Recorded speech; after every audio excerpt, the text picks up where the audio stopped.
Okay, so I'm recording now. Did that message come up?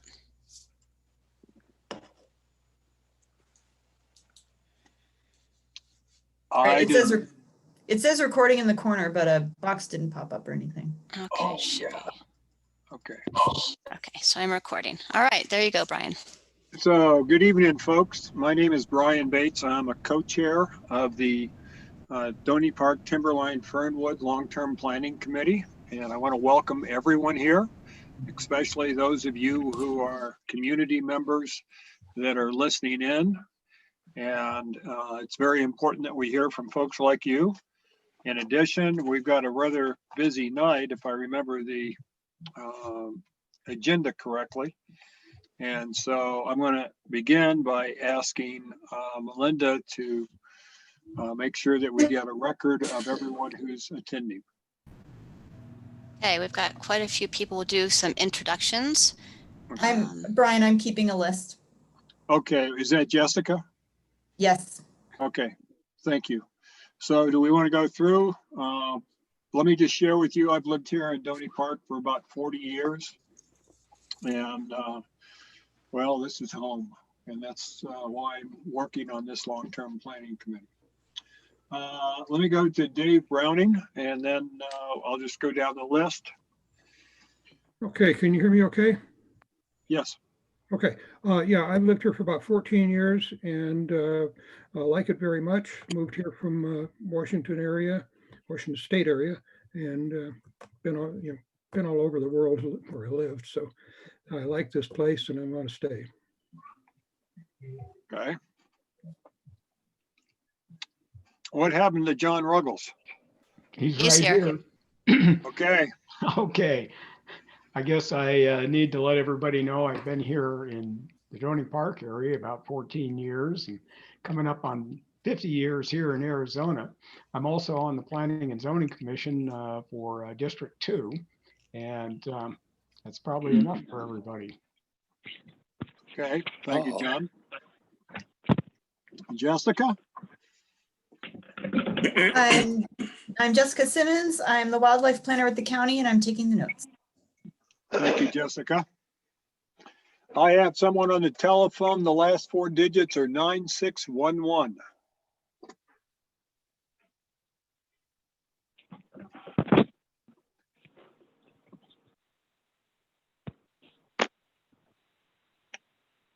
Are you there? I am. I'm sorry. I just joined. I'm not sure what's going on. Okay, well, this is the Doney Park Long-Term Planning, Doney Park Fernwood Timberline Long-Term Planning Committee meeting. And you're very welcome to attend. We'd like to know who you are, how long you've lived out here, etc. My name is Ed Jersa. I've been out in Doney Park for 30 plus years, and I'm just trying to keep track of what's going on out here. Thank you. Thank you, Ed. Let me go to LMA Services. Ma'am, can you unmute yourself? Hi, my name is Lisa Acchione. I've been in Doney Park since 1999. And, you know, I just love the open space. So I want to know what's going on too. Wonderful. Thanks for joining us, Lisa. Mr. Kuhn, can you unmute yourself? Yeah, thank you, Mr. Bates, for the introduction. I'm Bob Kuhn. I'm the Assistant Superintendent for Operations for Flagstaff Unified School District. I have a daughter who lives out at Doney Park and a brother that lived there for a number of years that retired and moved to warmer part of the state a few years ago. So, and with I'm very familiar with Doney Park, just beyond my school, beyond the Cromer school. Okay. Thank you, Mr. Kuhn. And Bob is presenting with us tonight. Oh, thank you, Bob. Ed Jerza. We've heard from him just now.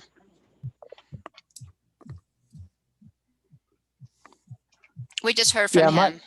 Okay. I couldn't get my audio to work on my computer, so I'm on phone and then the computer. Okay, thanks. You bet. Barbara, Would you please share with us?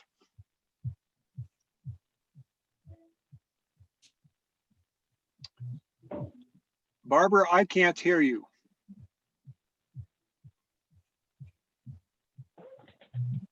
Could I There you use your are. phone, Craig? You're on, Barbara.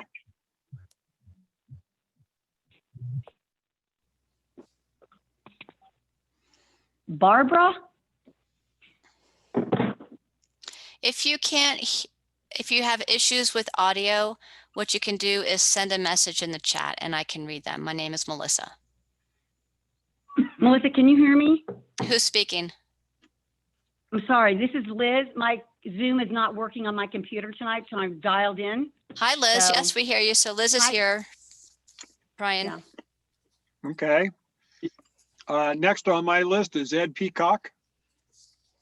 Hi, Brian. Yeah, I'm dialed in, no video. And since 82, I guess. Long-term resident. Anyway, that's all you need to know. Everybody knows. So Ed is a hydrologist by profession. He won't tell you that, but I will. Let me drop down to Chris. That would actually be Evelyn. I'm just using Chris's computer. Okay. Evelyn, I've been here at Flagstaff for 46 years and Doney Park for 10. And I'm really kind of glad to see a lot of public people here at this meeting. Maybe that's what the survey did, but it's kind of nice to see other people joining us. Thank you. Wow. Let me go to Jay's iPad.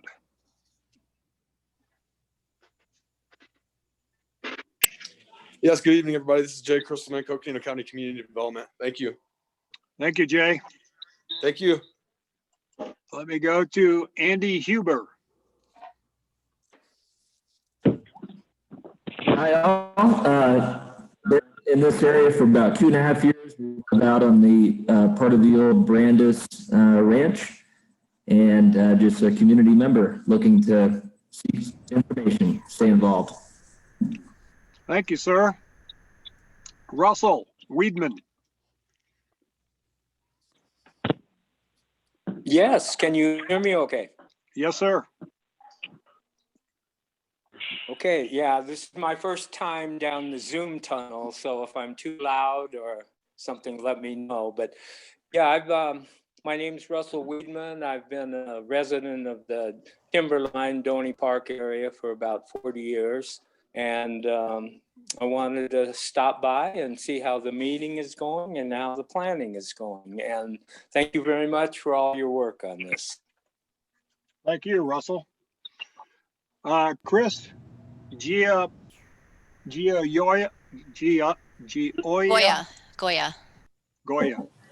Pretty close. Joya. We've been living here in Doney Park since 2006. Okay, thanks for joining us, Chris. I have someone with the initials CM. You can do it on my phone. I don't know how. If everybody could please mute, that would help. Thank you. Hold on. Yeah, CM, my name is Chris Mclean. I own Applied Pumping and Septic here in Doney Park. My family and I just moved up here about a year ago. And Northern Arizona has been a place we want to be our whole life. And I have 3 young kids, and they're going to go through the school system here. This is where we want to be. So I just want to be in touch with my community. So, Chris, a quick question. Do you live on Sunbeam? I sure do.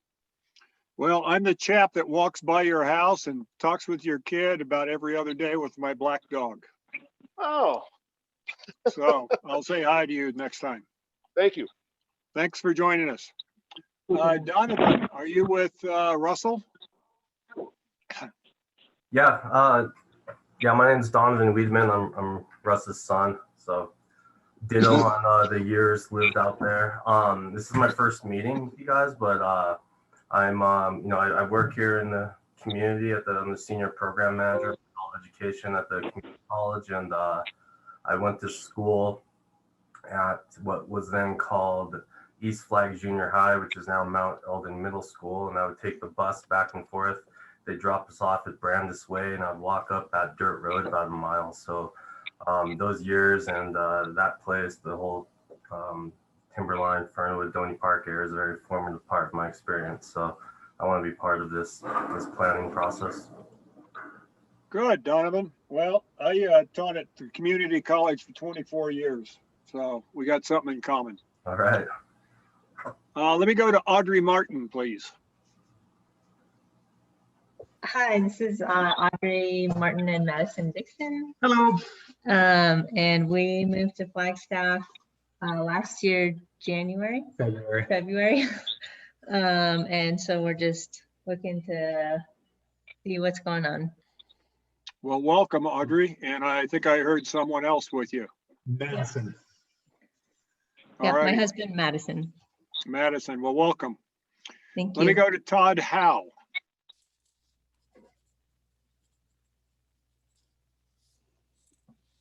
Todd, can you hear me?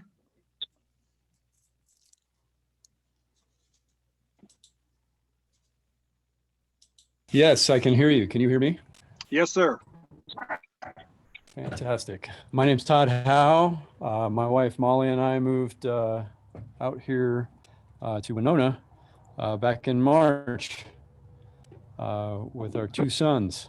We really enjoy it out here in the Winona Doney Park area. Good. Well, good to have you with us, Todd. I'm going to Shelley Bacon. Good evening. My name is Shelley Bacon, and I moved out here to Doney Park a little over a year ago. I come from another rural community where I lived over 20 years in Peoples Valley. I'm an Arizona native. I really love it out here. It's beautiful.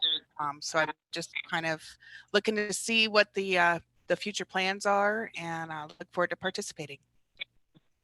Okay. Thank you, Chris. Thank you.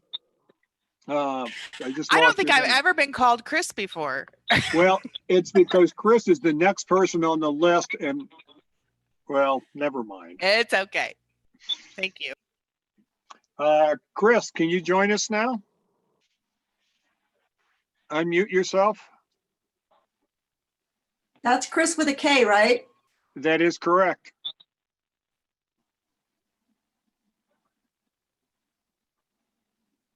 Chris with a K, can you join us? Okay, I'll come back to you, Chris, if you can get online. Someone on iPhone. Yeah, hi, that's probably me. This is Jess McNeely. I work with Melissa there in planning and zoning with the county. Thank you. Thanks, Jess. How about Christy Tadanio? Yeah, this is Cameron Watson. Can you hear me? Oh, hi, Cameron. Yes, hi.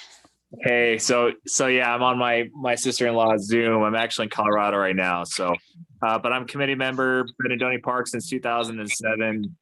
Former police officer, and now I'm up here in my farm in Colorado. So. Great. Thanks for joining us again, Cameron. You got good input. Let me go to Joe, please. Hi, I'm Joe McGee. I've lived in Northern Arizona for over 30 years and in Timberline for the last 10 or 11. Thank you, Joe. And Nikki Burnworth.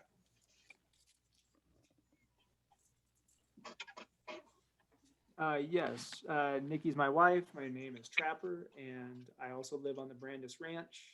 Can you speak up, please? I'll do what I can, yes. My name is Trapper. My wife is Nikki, and just want to see what is going on with the planning. Thank you, Trapper. Thank you. There is still one individual on the telephone at 9611.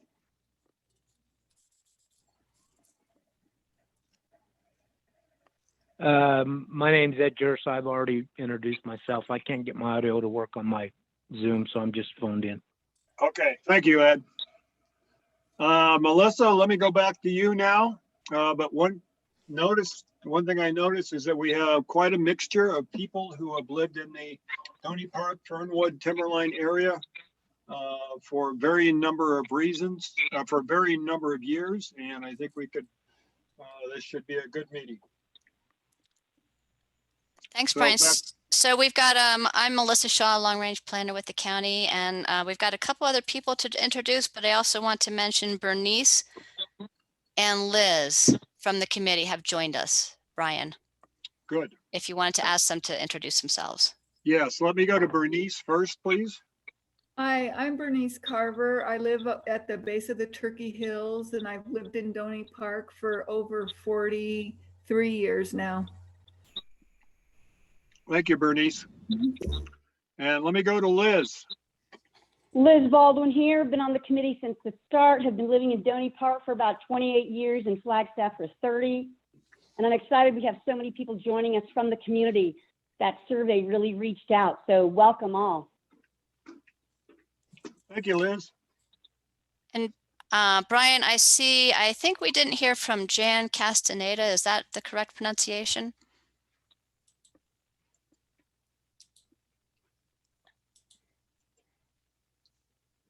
Jan, if you could hear me and introduce yourself. Okay, and then I also saw an SCUITZ join.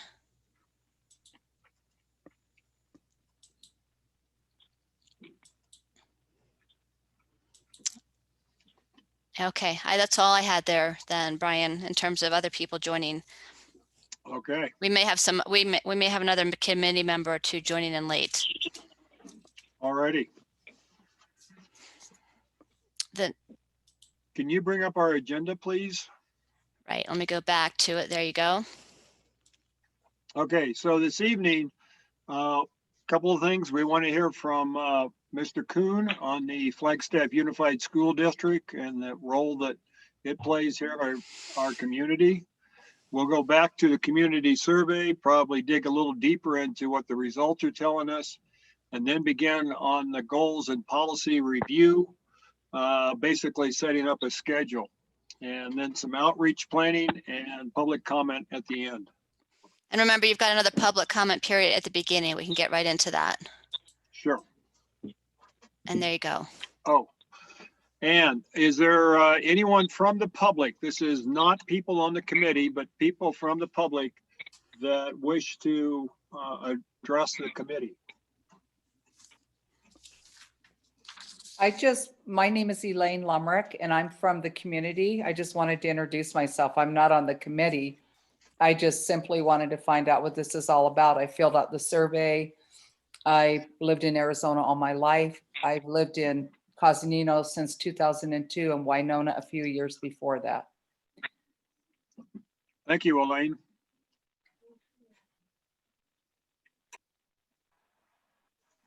Okay, Melissa, let's move on to the next. Okay. So the next agenda item is to review the November 12th meeting notes. And if any of the committee members had any comments or corrections to those, we would like to hear those. You all received those in an email. Yes, we did. No corrections here from Liz. Anybody else on the committee have comments or corrections? This Cameron, no corrections. Thank you, Cameron. Not hearing any others, I would say that the meeting notes are accurate.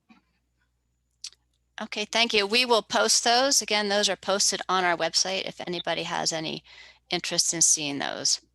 I just got a question from that. So yes, they'll be on the Planning and Zoning website, and I can share that link with everybody after we're done here tonight. But they're posted there, so you can see them.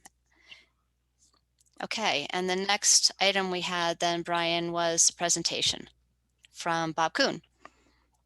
Right, so I'm going to ask Mr. Kuhn to introduce himself, and he's going to be sharing about the Flagstaff Unified School District. And before we get started, I'm just going to go ahead and exit this screen and pull up his presentation. So hang on a second.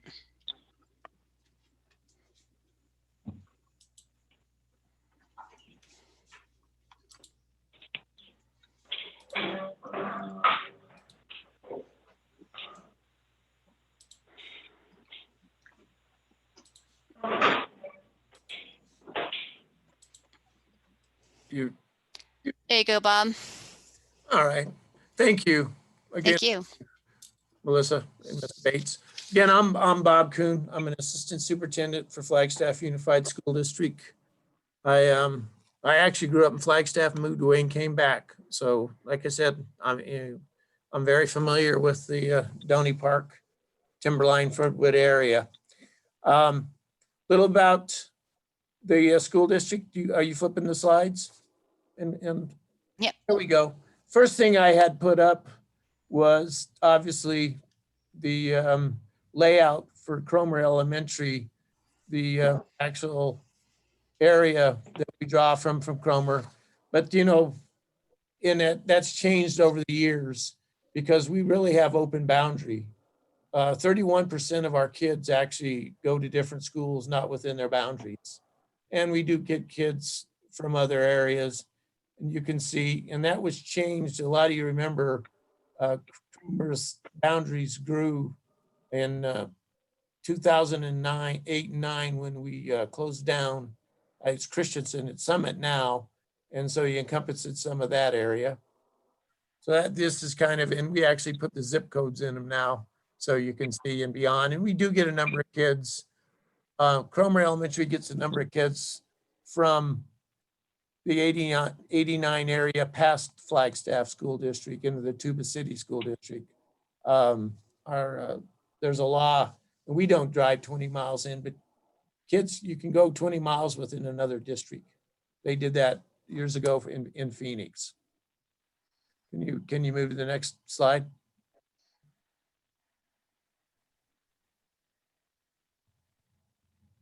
Cromer Elementary, opened in 86, if I remember right, reading the right stuff. I was actually at a different district then in the state. Over the years, it's actually had as many as, I looked it up, I think the most kids were there were about 985. You'll remember their portables on it, on the, would have been the west side. We took those out a few years ago. Now we're running about between 550 and 600 kids. This year's a tough one because of being online. Switch to the next one, if you would. I'm going to go on this picture, and I had this one done. Is we have done a little bit of work the last few years to Cromer. We worked on the parking lot a few years ago. We changed the office with 5 years ago when we changed, and 6 years ago when we changed a number of offices for safety procedures throughout the district.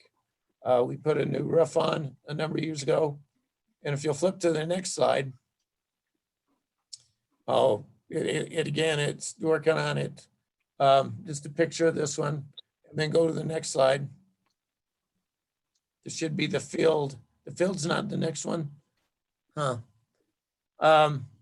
What we did and what we've done is the district's in a long-term planning too. Originally, the expansion in the land next to Cromer was going to be a middle school. Now, I obviously was a teacher then. We had about 12,850 kids in the district. We're down to about 9,000. So the plan was to build a middle school, and some of you probably lived there for, or a number of you say, a lot of you lived there for a number of years. You probably remember that. That was the plan. With the loss of kids, we changed that, and then actually ended up closing 4 schools. Can you move to the next one? Those are the only slides I had from you're supposed to send you didn't get the field slide? I didn't get any additional slides. Yeah, they didn't get that. Yeah, somehow that didn't come. I told them to send you the field. Okay. going over the work that we've done the last few years again. We did the office. We also redid the soccer field that was originally put in 03, 04. This past summer, we spent 700,000 redoing that, which it actually had held up very well.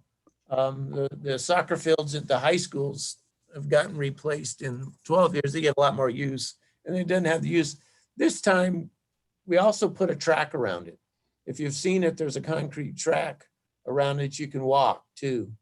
So, obviously it's not going to get the use that it did before we put the fields in here in town. All the high schools used to go out there and actually practice on it, but still getting a lot of use. The other thing we're looking at right now, we've been updating the well and some of the work on that, and significant work. And then I actually included the solar one. It'll be 8 years now ago that with APS and part of the program, a lot of you remember the program that APS offered free solar. We built a 480 kW solar complex back there. Going back to what we're looking at as a district, most of our growth now with kids is towards the old 66 area out toward Belmont. So if we have to add a school or we're looking at moving Kinsey, we will move it out that way. The growth right now in Doney Park, we do not plan in the near future to add anything at Cromer or the area. And I want to take questions too, because I could come back to the next meeting if you have questions and look into anything. Bob, this is Evelyn, committee member. I'm just wondering, when you had your max of 985, what year was that? That would have been, when I looked it up, it was 95. Because remember, they had an assistant principal too. They had a principal and an assistant principal. That's how large they were. Thank you. Sir, this is Liz Baldwin. It was 985. Do you know what it was in 2019? How much we declined? Last year, we were right around 600. So, okay. So the capacity, we have the capacity for more kids, but now we took the portables out, but we have portables that we can move around. So if it were to start going again, we do, but we try not to put kids in portables. This is go ahead, Bernie. Bernie. Okay, isn't 600 about the optimum for a size of an elementary school? Yeah, it is. It actually is. Actually, optimum is about 600 to 750. So, 700 to 750 is odd. The Valley schools, like I said, I was at a different district. Depending on a K-8, they try to keep 800, elementary kids, and then some K-8s will have 1,100, but then they'll have 6th, 7th, and 8th in a separate wing. So yeah, you're right. 600 to 750 is optimum. Bob, I have a couple of questions. Number one, what are the indicators other than student population that would potentially lead to needing another school, perhaps middle school? And then number two, what information do you need from the committee as we're working through our long-term plan that would help the school district in their planning? Well, two great questions. First of all, what we do is we deal with Davis Demographics. So they're a company out of Southern California. They're in Scottsdale, they're in Texas, and they help districts project growth and then project numbers of housing developments. Another thing to look at a long-term future of the number of schools you need or declining. They also help districts and decline. So what we look at is and they actually look at the growth in an area and the number of kids. Now, we used to use, believe it or not, between 1.5 kids per house to 2.2 now, because there's so many homes now that are homes that are second homes and other homes in this area, we actually use about a 0.6 per house now of kids. And so what I need from you as you guys plan your growth, where you're gonna, if you're gonna allow any larger developments in that area, so we can project that long-term with the company we use to look at where our growth is and if we need to grow. And do something with Cromer or something else with a middle school or other things. Bob, Let me respond real quick there, Bob. At current, and I'm not saying that this will be the end, but at current, there is a clear indication that most people in Doney Park do not want additional growth, particularly not a large apartment complex or something of that nature. Identity. Okay. Yeah, and it doesn't fit the area. I said I'm really familiar with it. I go to Cromer all the time. You heard me say earlier that I had a brother that lived there for years, so I was in it now, a daughter, and they, I get out there a lot. So, okay. And obviously in bus routes, busing is under me, so I spend when our buses are running, I spend a lot of time out there. Bob, other committee members? Yeah, Bob, this is Evelyn again.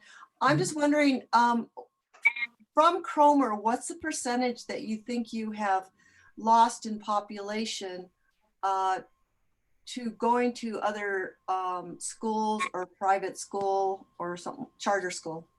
I did not look up Cromer exactly. I could, but district-wide, it's about 31%. And that is pretty even throughout the district. I would assume it's somewhere in that area to other schools and to charter schools. Because okay, what we do is we ask, and we look at charter school numbers too. If you add up the total now of our numbers and charter schools numbers in the area, we're actually down a little from the largest number of kids that were actually in the area. So we declined and charter schools declined this year a little bit. So I would say in around probably 28 to 32%, most of the schools are right in that area. And with open boundaries, and a lot of people, I know my daughter, I just have my granddaughter is, the oldest granddaughter is 5, and my daughter teach at Flag High. So it was easier for her to enroll my granddaughter in Marshall because she's there and and do it because her husband travels, has gone a lot. He's in the military part-time. So, and it's easier for her to be out instead of thinking, hey, let's put it in Marshall. So she's right next to it. So we get a lot of that if parents have moved kids, in town, because it is a little easier if you're working in town. Not all the time. Another question real quick. What would be the minimum that you would take to keep the school open?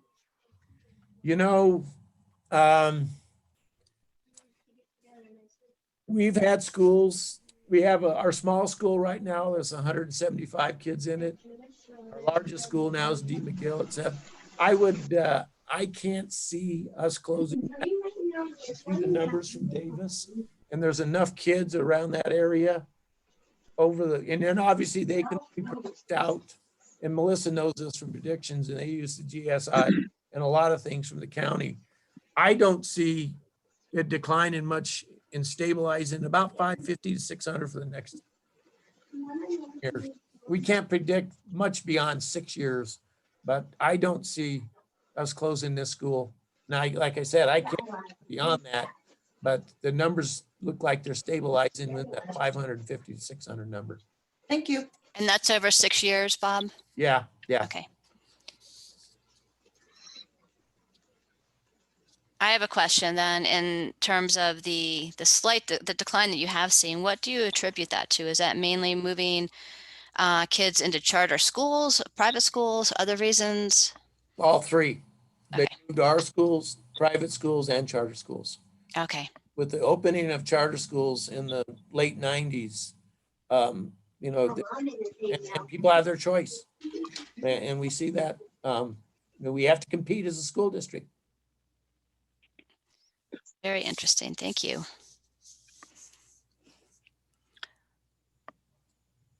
Anybody else have any questions? If you have any other questions, email them to me and I'd be glad to get on another meeting. If there's anything else, no big deal with your meeting with us. Okay, Bob, thanks. We may do that, and I'm sure there will be Yeah. some follow-up questions that Yeah. haven't come up right now, but we really Yeah. appreciate your connecting with us tonight. Yeah. I have a question. This is Bernice. Can you tell me what kind of a wastewater system that you have there? It's a septic tank out back on the side. We have our own well and we have a septic tank that we haven't pumped this year. We usually pump it twice a year. It's would be on the playground on the north, on the area, would be on the southeast side of the property. Okay, so the waste just percolates into the soil? Yeah.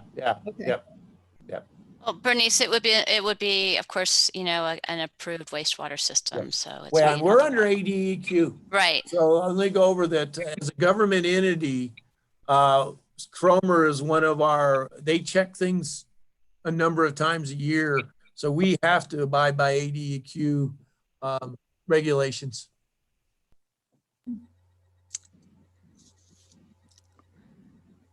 Thanks for that. Yeah, great Thank you, question. Bob. If there are no further questions, let's move on to our next topic. Thank you, Mr. Okay. Bates. Again. You're welcome, sir. Thank you, Bob. Appreciate it. See you later. Bye-bye. Take care. Okay, let me get back to the other presentation.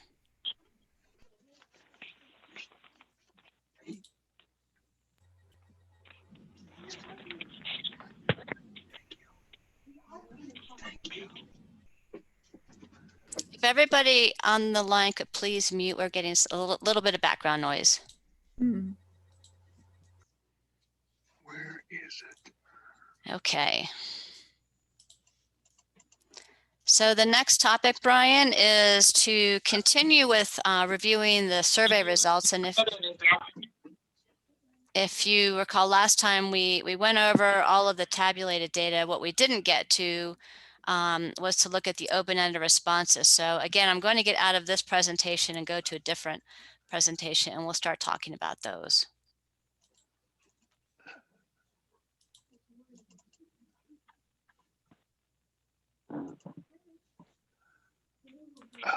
What?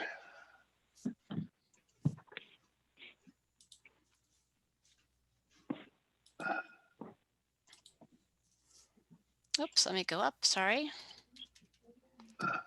So again, these are the open-ended responses, and just to give you a refresher, there were 691 total survey responses. And what we're going to do again is just talk about the open-ended ones. The first question, and not every single question, although many questions had an open-ended response. The first question, if you recall, was list 3 reasons why the Doney Park Timberline Fernwood community is important to you. And you can see here what we've done. Thank you very much to Jessica and I. The two of us went through and we came up with different categories to try to group these answers. And you can see on the bottom row here what the main categories were that came out of the survey. And I've got some descriptors to show you later. So one of the main reasons why this community is important is because it's home. That wasn't probably not a surprising answer, but it is telling, I think, that people actually use those words, that it is home. Very strong feeling that it's the rural country life, which is why this community is important. Also, small community values. Again, these should not be, are probably not surprising, but the open space, mountain views, the quiet, the peace, the solitude. Interestingly, a lot of people were adamant that they live out there because it's not in the city, it's not in a homeowners association, and it's not near the university. And also people are appreciative of the community because of the large lots. So this is a summary of those answers. And We had 636 responses to that question and 3 reasons each. That's why it took us a little while to get through those. So here are some descriptors about what is home. What does that mean? It is home. Well, some people felt that it's because of the school. Some people said there's a second residence. Interestingly, quite a few responses, it's because people have been land stewards there for multiple generations. People work there. People are raising a family there. It's their retirement home. People love it. And people are longtime residents. So these are some of the themes that came out of that response as to why it is home.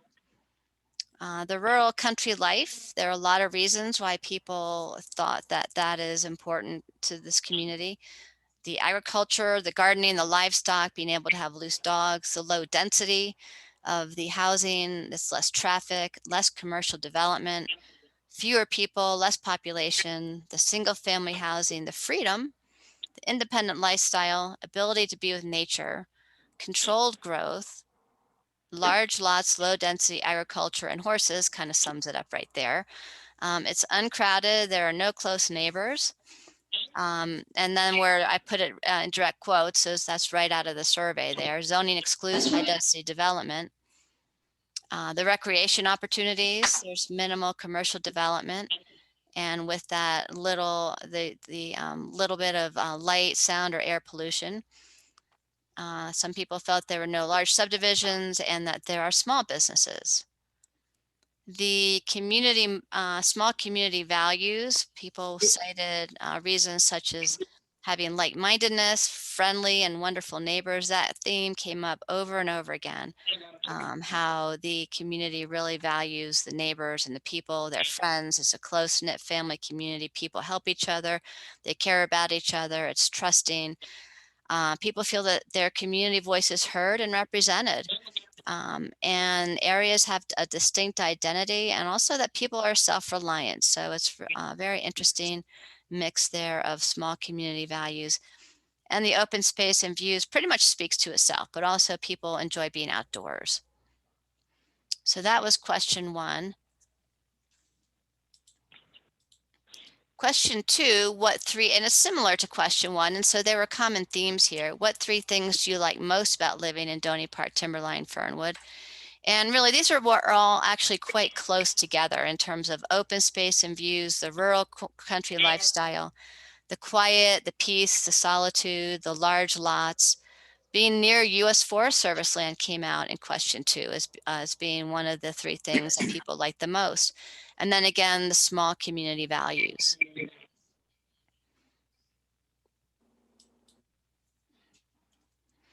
Just a couple additional descriptors to these. Large lots includes obviously the land, the open space between homes, room for outbuildings, zoning for large acreage, more land, room to roam. The neighbors are not too close, but close enough. Quiet, peaceful, and solitude also means no traffic noise to some people.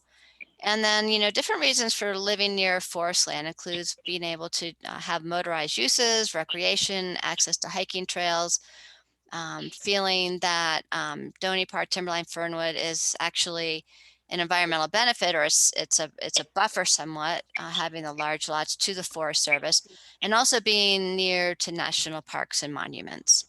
So that was some of the additional open-ended comments to that question.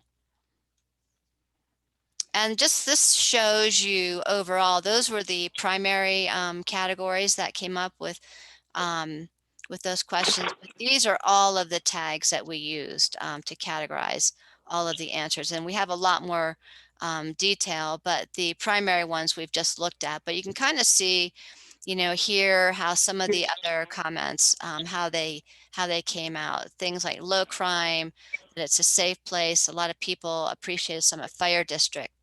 That people feel their property values were important to the community, that there's privacy. Some people actually, think that it is an affordable place to live. People appreciate the clean air and water, the convenience to I-40 and to the city. That did come up in terms of being important to people. It's a convenient place to live, but it's still out of town. And there were some comments about diversity as well. So these were all of the tag categories that were used to go through those open-ended comments for questions 1 and 2. Question 3 was list 3 challenges or issues that living in Doney Park, Timberline, Fernwood presents. And one of the main issues were service issues, and we'll talk about what that means in a minute. Traffic issues came up as being a challenge. Interestingly, there were some comments that it's too rural. And the natural environment, and we'll look at reasons why the natural environment was called out as a challenge, and then also safety concerns. So let's take a look at what some of those mean. And Melissa, I can talk about those if you want. Yeah, if you don't mind, Jessica, that'd be great. Yeah, can you go back to the previous slide? Hold on. Yeah. So services issues were mostly stuff like people talking about how they wish the roads were maintained by the county, wishing for better internet, better cell service, problems with water. And then traffic issues were people talking about, it was a lot of people talking about speeding, people driving too fast, and then issues with lanes, wanting better, safer turnouts for places, things like that. Yeah, there were a lot of people talking about that it was too rural, saying they wish there were more shops, that they didn't have to drive so far to get to Flagstaff, that there were more conveniences in Doney Park.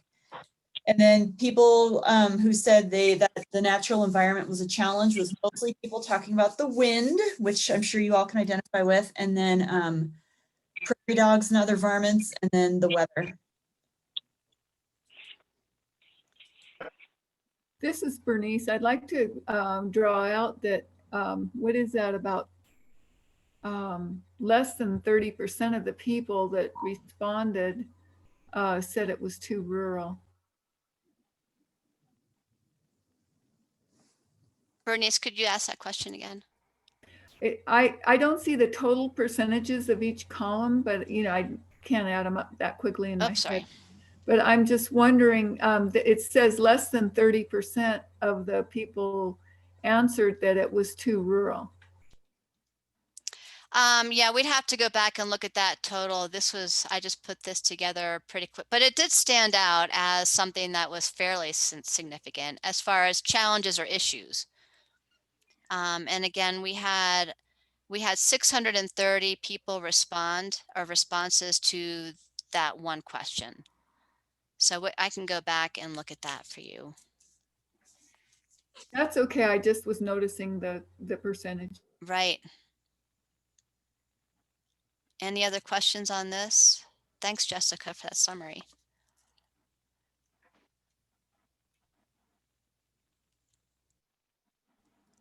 So most people did respond to the first 3 questions, and they were, each question asked for 3 reasons why living in Doney Park is important, why Doney Park is, what challenges there are, and why it's their community. And so I'm jumping ahead. So this is in order, but the next open-ended question was question 15. Are there any special characteristics in the planning area that should be preserved? And these are the other responses. Oops, my apologies. So the one that stood out was the character, followed by the natural environment. So special characteristics. And Melissa, excuse me, just for clarification, were these answers that were provided, or were these answers that were individually submitted by each respondent? Yes, these were answers that were submitted. This is the other response there. So there was an option to choose the special characteristics, and then there was an option for other, and these are the other responses.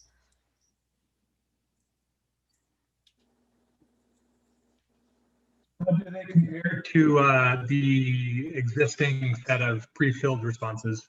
I don't have that data in front of me, so I wouldn't know. I'm sorry, what was that question again? How do these other responses compare to similar of the pre-filled options that were available. Oh, right. So we would need to go back into that question 15, but the so the character was not a question on the pre-filled or the provided responses. That came up as something that was a new response on this, but we can go back and look at that. I don't want to bounce back and forth, but we can certainly get back to that if you wanted to. After we're done with this presentation, we'll come back to question 15.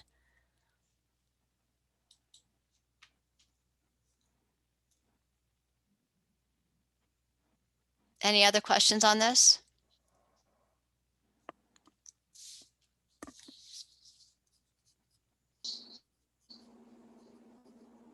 Let's move on to question 16, please. Okay, and so actually this is the response to question 16, was on a scale of 1 to 5.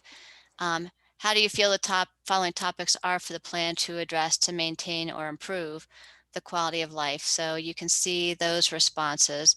Rural character on this question was the highest rated response. And then in terms of the other category, these were the additional responses. So zoning actually got some open-ended questions, or rather open-ended responses, in terms of it's an important topic to the quality of life, and with about 35% of people filling that in. And just to clarify on that one, that is stuff like people saying keep large lots, don't allow big box stores, don't allow multifamily developments, keep it open and rural, that kind of thing. Thanks, Jessica. And then followed by natural environment. So you can see how these are the categories that that we put together to group those answers.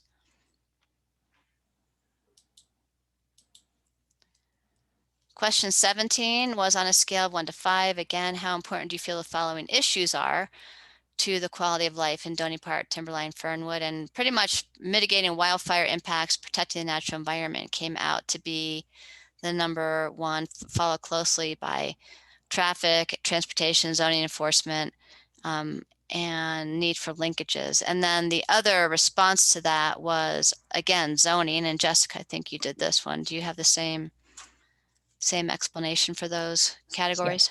Yep. Okay. Yep. So there were 60 other responses to that question.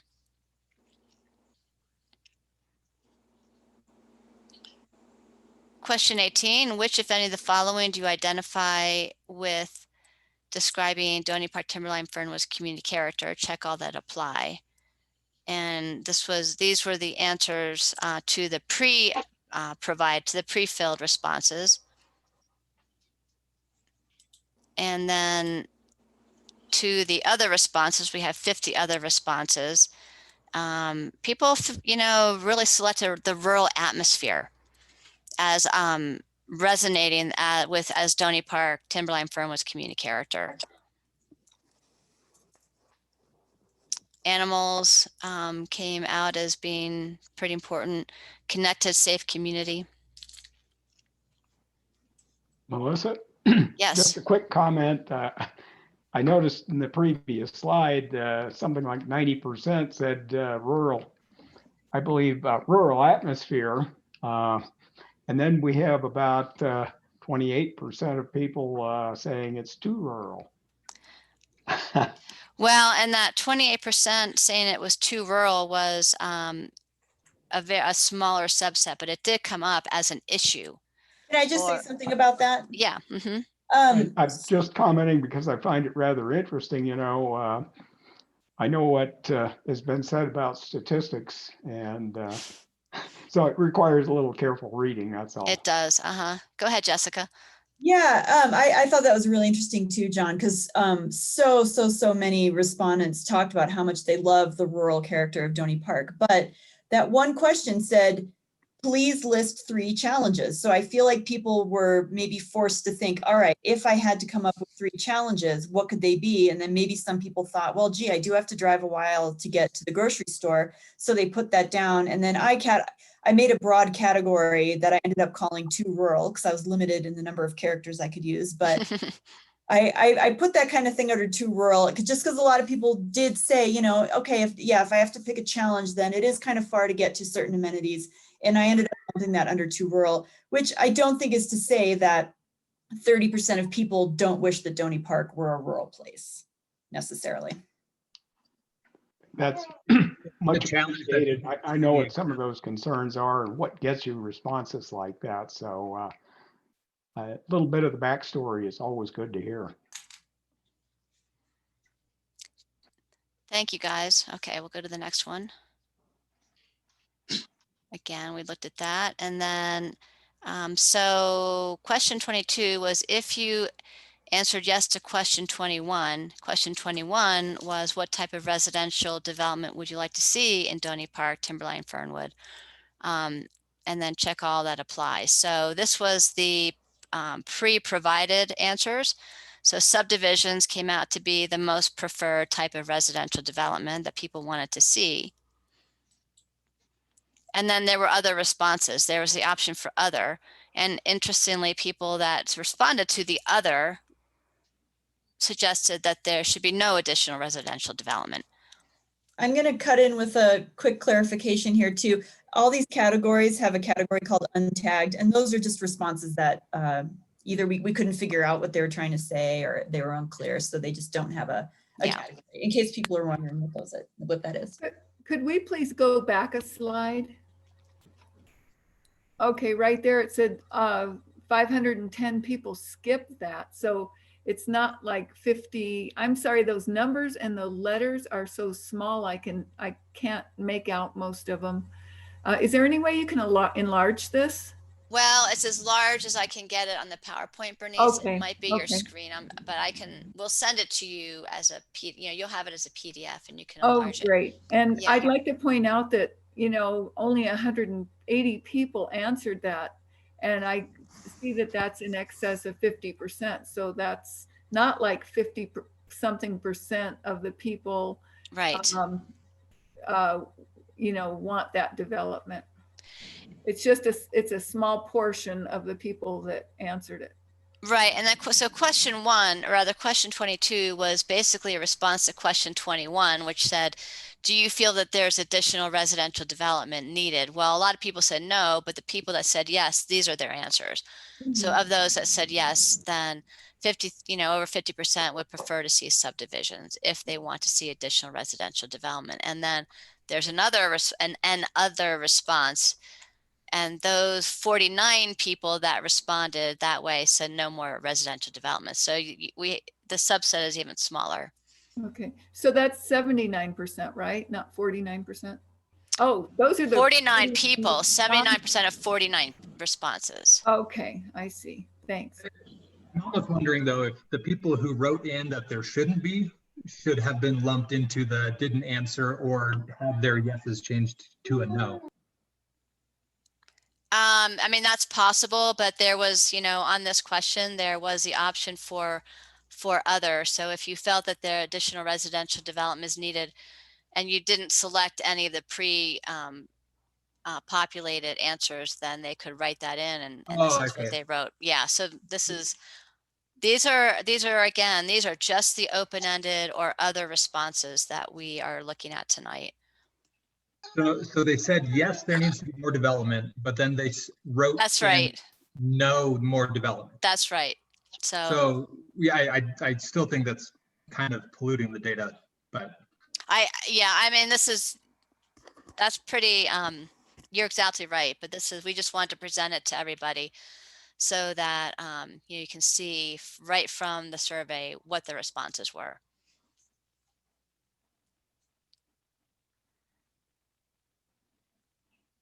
This next question again is similar in terms of question 23 was, what do you think needs to be changed? So question 23 was about the design review overlay. And if you think that the designs that have the new developments, such as the Dollar General, the Timberline Firearms, are reflective of the character of the community. And if somebody thought no, what would need to be changed? So 177 people responded to that question. And of those, 44% had an other response. So some of the things that people felt needed to be changed, lighting came up as really the top issue that needed to be changed in terms of the design standards. So for people that are joining us tonight, the Doney Park Timberline Fernwood, the current area plan has a design review overlay district that has been functioning for about 20 years. And so all the new commercial, public service, industrial developments need to utilize that design review overlay district in order to design their buildings and their site plans. So that's what this is referring to. And then the specific other responses were, again, a lot were untagged, so Jessica might have some more insight. But you can see building style and business type was an interesting response, which really the business type is not something that our zoning code can regulate. What we do in terms of land use, but the design review cannot regulate business types. Hey, Melissa. Hey, John. I was going over a lot of the area plan today, and specifically the design review overlay. And something that I always took for granted and have ever since I've been on the Planning and Zoning Commission was what used to be Second Chance, which is now High Country Humane. The design review overlay applies to commercial or semi-public or public facilities. Yet they went through a very thorough design review with that building. It is zoned AR 2.5. And I participated in some of this and some of the hearings relating to renewal of their use permit a while back, and just didn't put 2 and 2 together. So I'm not sure how we got there from here. But anyway. Well, John, I believe that was a conditional use based and would have been allowed in AR as a public service land use. And that's what would trigger the design review for use in AR like that. That's right. Yeah, I couldn't remember what the mechanism was exactly. It's a rather unique situation, but thank you. You're welcome.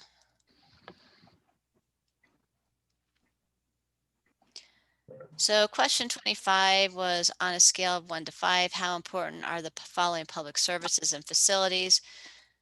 We've looked at this last time. Drinking water is important, fire protection, and broadband internet. And then there was an option for that question to enter an other response. And interestingly, code enforcement came up. So again, these are public services and facilities. So code enforcement came up. And you can just see there were 35 other responses to that. So there's probably not a lot of surprises here. Code enforcement. Did somebody have a question? Okay. Question 29 was, do you think additional rural activity centers are needed in Doney Park, Timberline, Fernwood? And remember, most people answered no to that. But there was an option for an answer to, if you answered yes to that question, where should they be? We had 147 responses to that option. And you can see most of them were, people were saying they should be along Route 89, some near Cromer, towns of Winona. So interestingly, a lot of these are already rural activity centers. We've got a rural activity center at 89 in Silver Saddle. We've got 3 along 89. The Chevron on 89 is not in a rural activity center. The major streets, that's kind of an open-ended discussion right there. Cromer is in a rural activity center, although there's no commercial zoning there, and that really is intended to be what's called a public service rural activity center. It's not described as having commercial uses near the Cromer, in the Cromer Rural Activity Center. Peaks View Park would also be in that same rural activity center as Cromer. Timberline, there is one at Timberline and 89. And then I'm not sure where this would be, Towns of Winona. I'm not sure where that location would be, but there's not a specific place cited for that. What's the definition of a rural activity center? Because as someone who filled out the survey, I probably misunderstood it. Okay, great question. So in the current area plan, and this is also derived from the Flagstaff regional plan, there are 7 rural activity centers designated in Doney Park, Timberline, Fernwood. As I mentioned, the one at Cromer is actually considered a public service. So there are really 6 rural activity centers that are supposed to be the neighborhood commercial hubs, if you will. They have commercial zoning, and they are intended to be locations for neighborhoods to have local business opportunities. And, you know, really that's where commercial businesses are encouraged to be located, both from a transit point of view. There are some potential transit centers that have been identified by a couple different studies that might be located at some of those in the future. But also, as you know, then they would be neighborhood locations for neighborhood businesses. There's for those of you who are just joining us tonight, there's quite a bit of undeveloped commercial land still in some of these centers. So the committee has been having some discussions about that. Melissa, let me ask real quick. There's 147 respondents. Of that, how many were there total respondents on question 29? 637. So 179, 637. You're looking at about 1/5 of the respondents. Okay, thank you.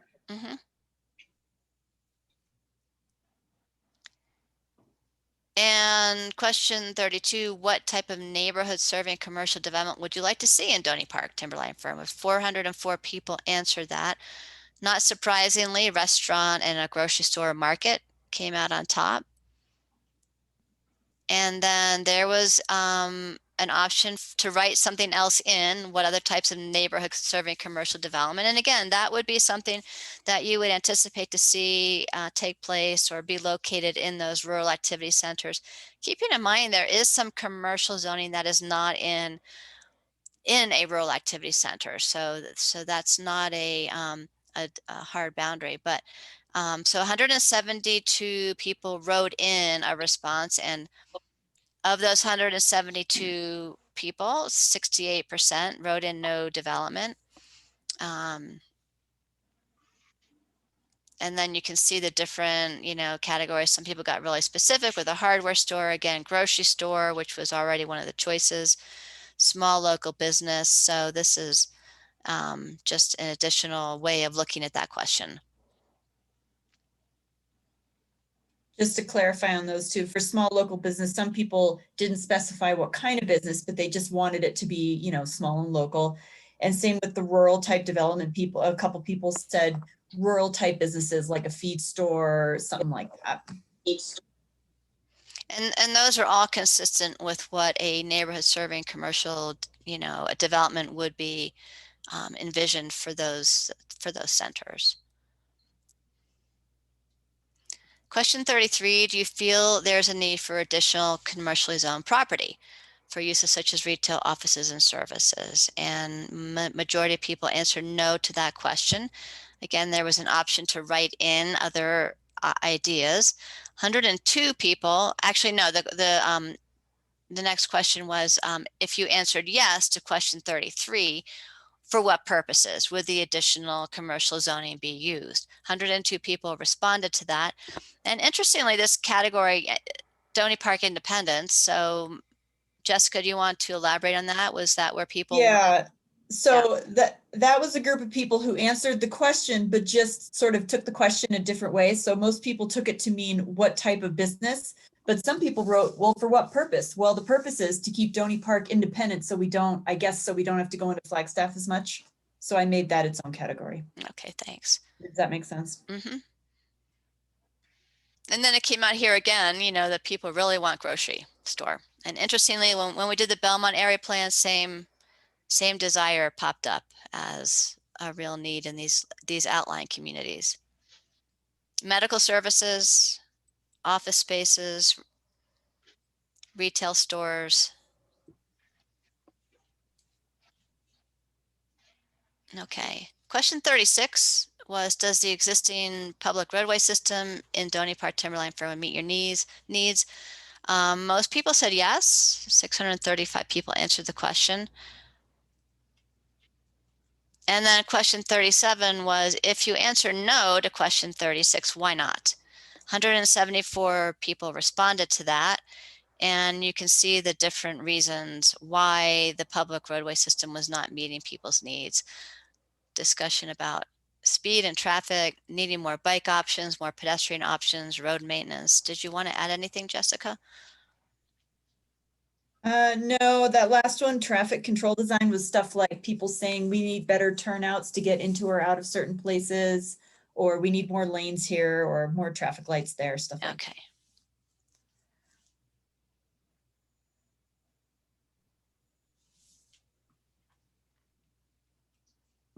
Just really quickly, what was question 36 again? Question 36 was, does the existing public roadway system meet your needs? Got it. Thanks. If you answer no, then why not?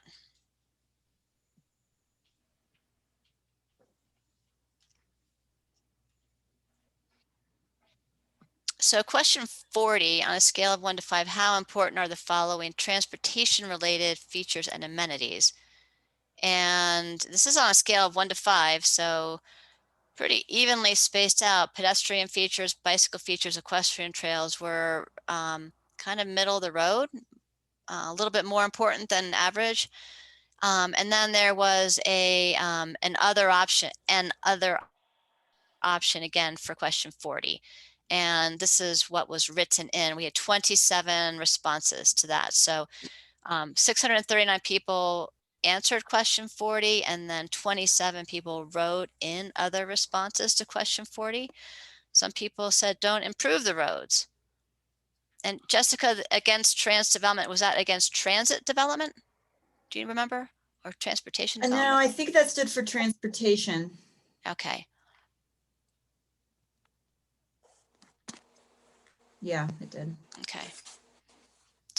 So some people, 30% of those 27 people were against transportation development, or, not wanting to improve roads. People felt bike safety is an issue, and that's why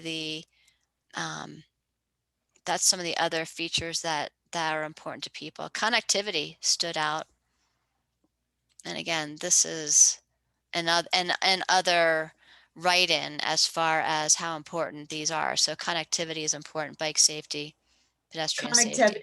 Connectivity meaning access by other modes of transportation, mostly walking, biking, and public transportation. Okay.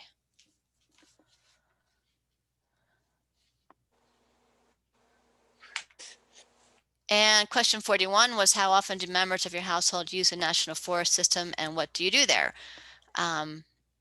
And this was a frequency question. So 634 people answered that. We've got walking, hiking, or jogging, and wildlife watching as the two top uses, followed by dog exercise and training. And then you can see how these others fall out. And then there was an option to write in to question 41, how often do members of your household use the forest system, and what do you do there?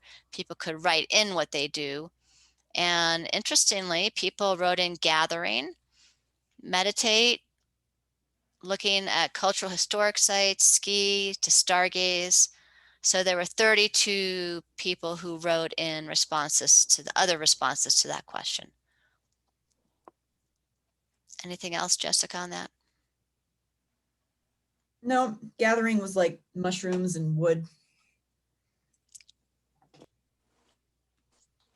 So not just gathering together, but actually going out foraging.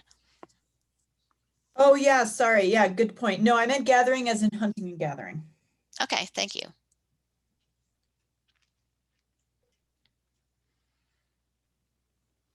And then question 42 was, please rank the following issues related to management of the National Forest. And again, on a scale of 1 to 5, tell us your views regarding the following answers. So 634 people answered the question, and illegal dumping and protecting U.S. Forest Service land from development stood out, as well as potential for wildfires stood out as important issues related to management of the national forest. And again, there was an option for a write-in. 44 people wrote in other answers, and enforcement came up as a big topic, which we've heard from. We've heard that as an issue as we've gone through this process, as well as access, grazing management. Interestingly, hunting and gathering seems to be an issue. Some people felt the question was unclear, so. Question 43, how important is protecting the following natural features and cultural resources for you? It was again on a scale of 1 to 5. Everything is fairly important to this community. Open space, the meadow environments, the floodplains, wildlife, habitat and vegetation, dark night skies, and natural quiet, cultural and historic resources. And then 635 people answered that. There was an option for writing something in, and 19 people wrote in how important are protecting natural features. So these were just some additional write-in answers. Protecting the floodplains, people wrote in no more development, protecting nature, protecting the beauty.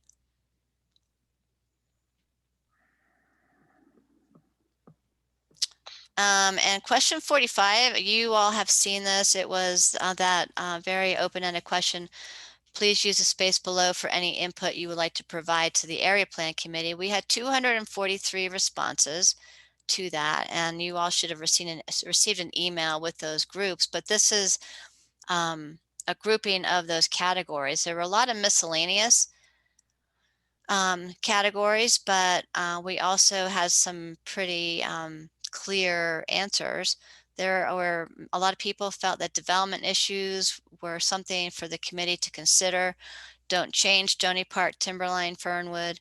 People are concerned with the potential for a casino. Infrastructure issues includes, everything from internet to water to roadways. Maintaining dark night skies. Public land issues is mainly in regard to Forest Service management, not trading for land swaps. There were some concerns with the survey, and those were, most of them were focused around the fact that they didn't feel that they had enough time to answer the survey, or they were not mailed a survey. And then quite a few people shared thanks with the committee. Did you all have a chance to look at that? And did anything stand out in particular? I sent you all 200 some responses to look at. This is Bernice. I did go through and read every single one of these, and the summary of the tags, I kind of started thinking that maybe the development issues and don't change DPTF and the comments that were made about the casino could pretty much be combined into one because it was all anti-development. And many of the miscellaneous ones that totaled 25%, many of them seemed like it was don't change Doney Park, Timberline, Fernwood also. Yeah, I think there probably was some overlap that didn't get put into the other categories. Mm-hmm.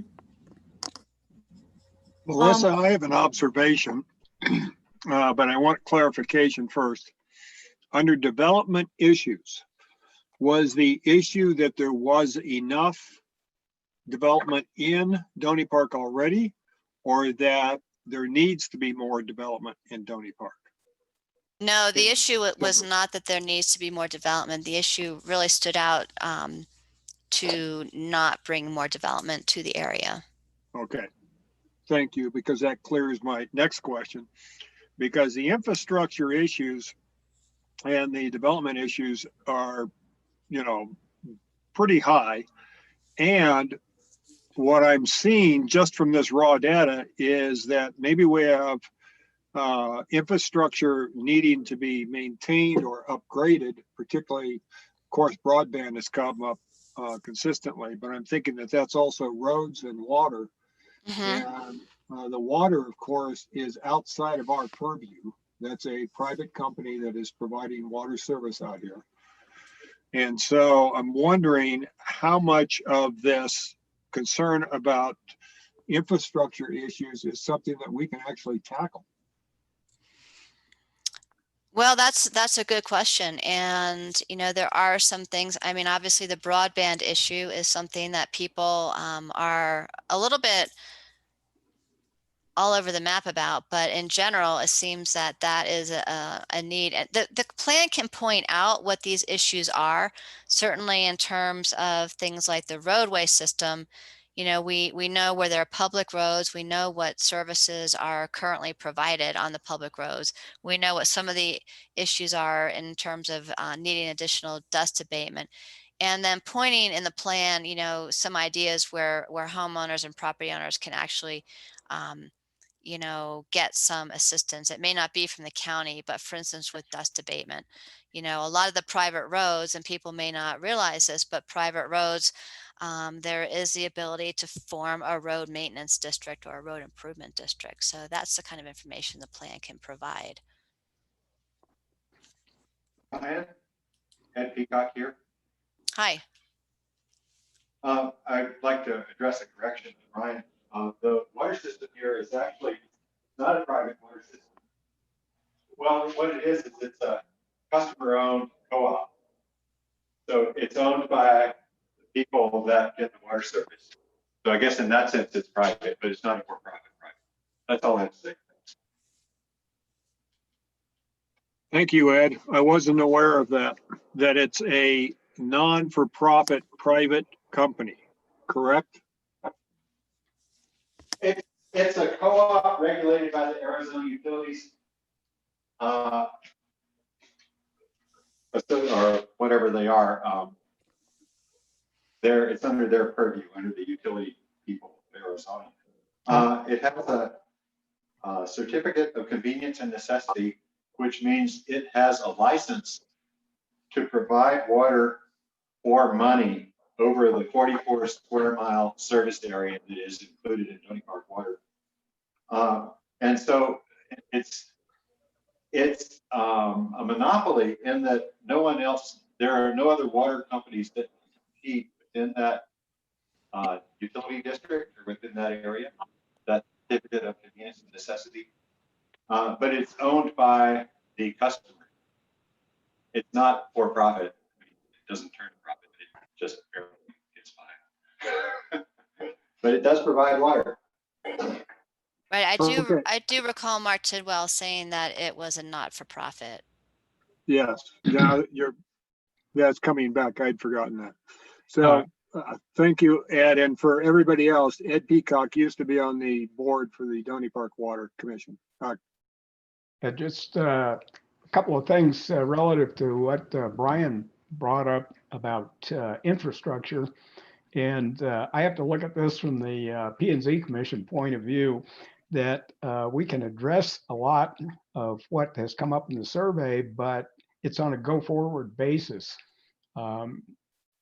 The only way that it can be tackled really by the county is when we have a subdivision. And when it gets down to the requirements that can be imposed on the developer, that's where those things can be improved. But beyond that, it's very difficult. And essentially, it is what the market supports for instance, cable, which is Suddenlink, or AT&T, which will supply a lot of areas with DSL. So if the market isn't there, it is going to be very difficult to get improvements elsewhere other than new subdivisions. Speaking from a community member's perspective, dealing with the internet issues, and I do software development, and so internet is very important to me. I have seen nothing but struggles from every community member, particularly in the Doney Park Facebook group, where any new person who comes in and asks questions about what internet options are available, generates a deluge of everybody venting their frustrations with what's available on the market and what they're told versus what they're actually getting. In most cases, people who are receiving DSL through CenturyLink, not AT&T unless AT&T owns it, they're rated for, or they're sold on a package of 20 megabits, and at best they'll get 10. And that's pretty common. Everybody seems to love BlueSpan, which is a radio wave based on satellite tower or radio towers on Mount Eldon. But they're at capacity, and while they seem to have great customer service and people love them, their speeds are also, they're competitive to all the alternatives, but they're at capacity and they can't take new customers. And I will add that I have to concur with this because I'm living at a place that is very close to the end of copper for telephone, and also at the end, almost at the very end of the cable network that Suddenlink has. And what they tell you and what you get are two entirely different things. However, it's very difficult to improve that situation at the county level. And as I said, about the only thing we can do in terms of asking for infrastructure is what we can do with planned development, such as a planned residential development, subdivision, anything like that. We can't work backwards. County really doesn't have any way of dealing with that would improve what our suppliers offer for us.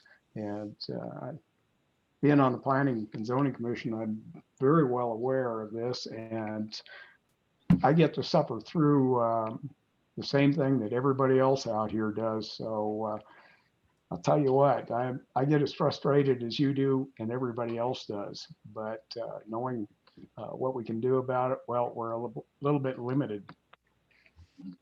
John, Okay. I will add to that. You know, John's exactly right. There's only so much that can be done in an area plan, but the results of a survey like this will be described in the area plan, and that is, you know, these area plan documents are often used by developers looking to come to an area, and they can see that as far as a community identified issue, and if nothing else, that would be documented in the plan, and that can be valuable information. Yeah, and I agree with you completely. I'm not advocating that anything like that not be included. It should be, because we have to anticipate change as we go forward. And if we're going to use the area plan for 20 years, who knows, we may have changes in state statute that will enable a county to do more about it. Right, and that's a good Corporation point. Commission may help out a little bit in the future, but we don't know. So yes, that has to be in there. And for those of you who are joining us tonight, thanks again for doing that. We should probably just take a moment and just take a pause to talk about what an area plan is and what it does. So an area plan is actually a document. The current area plan was adopted in 2001. It will this update to that will eventually go to the Planning and Zoning Commission and then to the Board of Supervisors for final adoption after we have public meetings and open houses. The idea of an area plan is that it's an amendment to the county's comprehensive plan, and the goals and policies that are in it are applied in primarily land use related decisions, such as John was just saying, subdivisions, conditional use permits, rezonings, and then to some degree the design review overlay. So an area plan, just to make clear, in terms of expectations, can really address land use related transportation issues, things like that. But it can also express, and what it does express, our community values and a vision for the future. So without getting into too much more detail, just wanted to put that out there. And Brian, this is the end of the rest of the survey.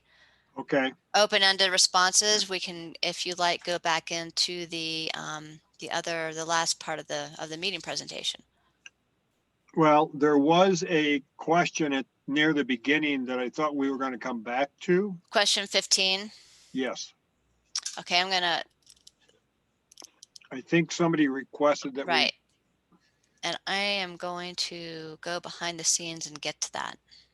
If you give me a minute. Melissa? Yes. Good, I'm back on. I've been muted the whole time. I couldn't get myself unmuted. Thank you. Oh, hi, Liz. Hi. I had to get dialed back in. I can't do Zoom. But anyway, sorry, I just wanted to see because I'm going to make some comments at the end, but go ahead. Oh, did you want to go ahead now? I'm looking for the results. Okay. Are we going to go over the open-ended responses that you guys tagged, like lighting and dark side? You know, just when they said, is anything else on your mind? The responses? Well, that we just cover what we did go through and categorize.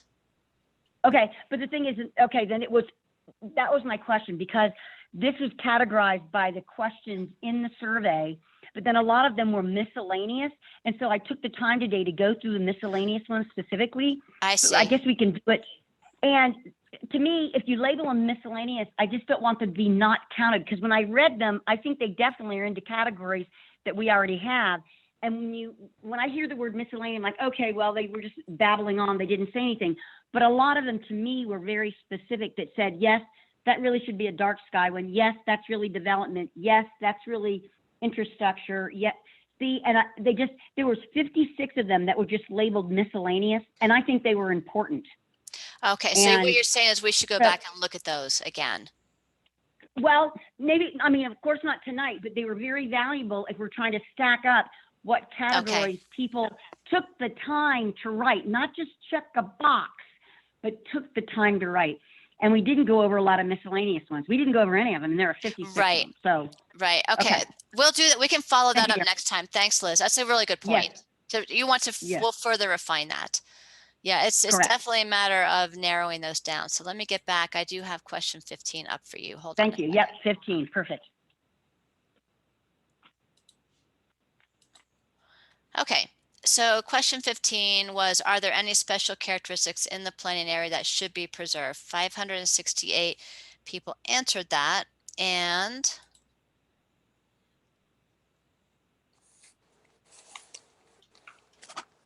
oh, my apologies here. That was an open-ended question. So the responses that we looked at were the answers to question 15. I can go back to that. Hang on a second.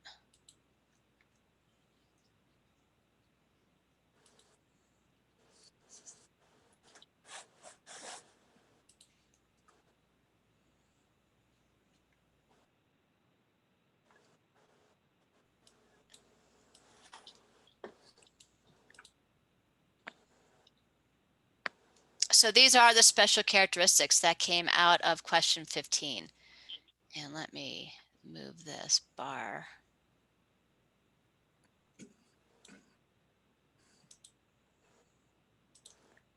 And so it was the character of Doney Park Timberline Fernwood which really stood out, and the natural environment.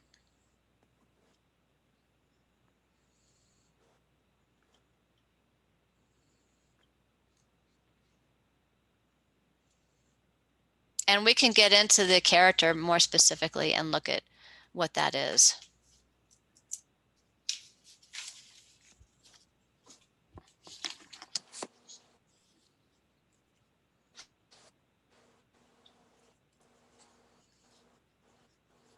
Anything else on this, Brian?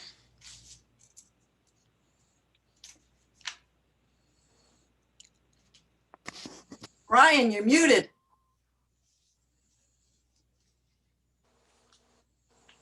Excuse me, I was muted. Melissa, should we address the Doney Park character now, or is that something that we want to do at a future time? What I would suggest is we look at this and we'll get into the character details next time. That's fine. Okay. I have a note for that. Okay.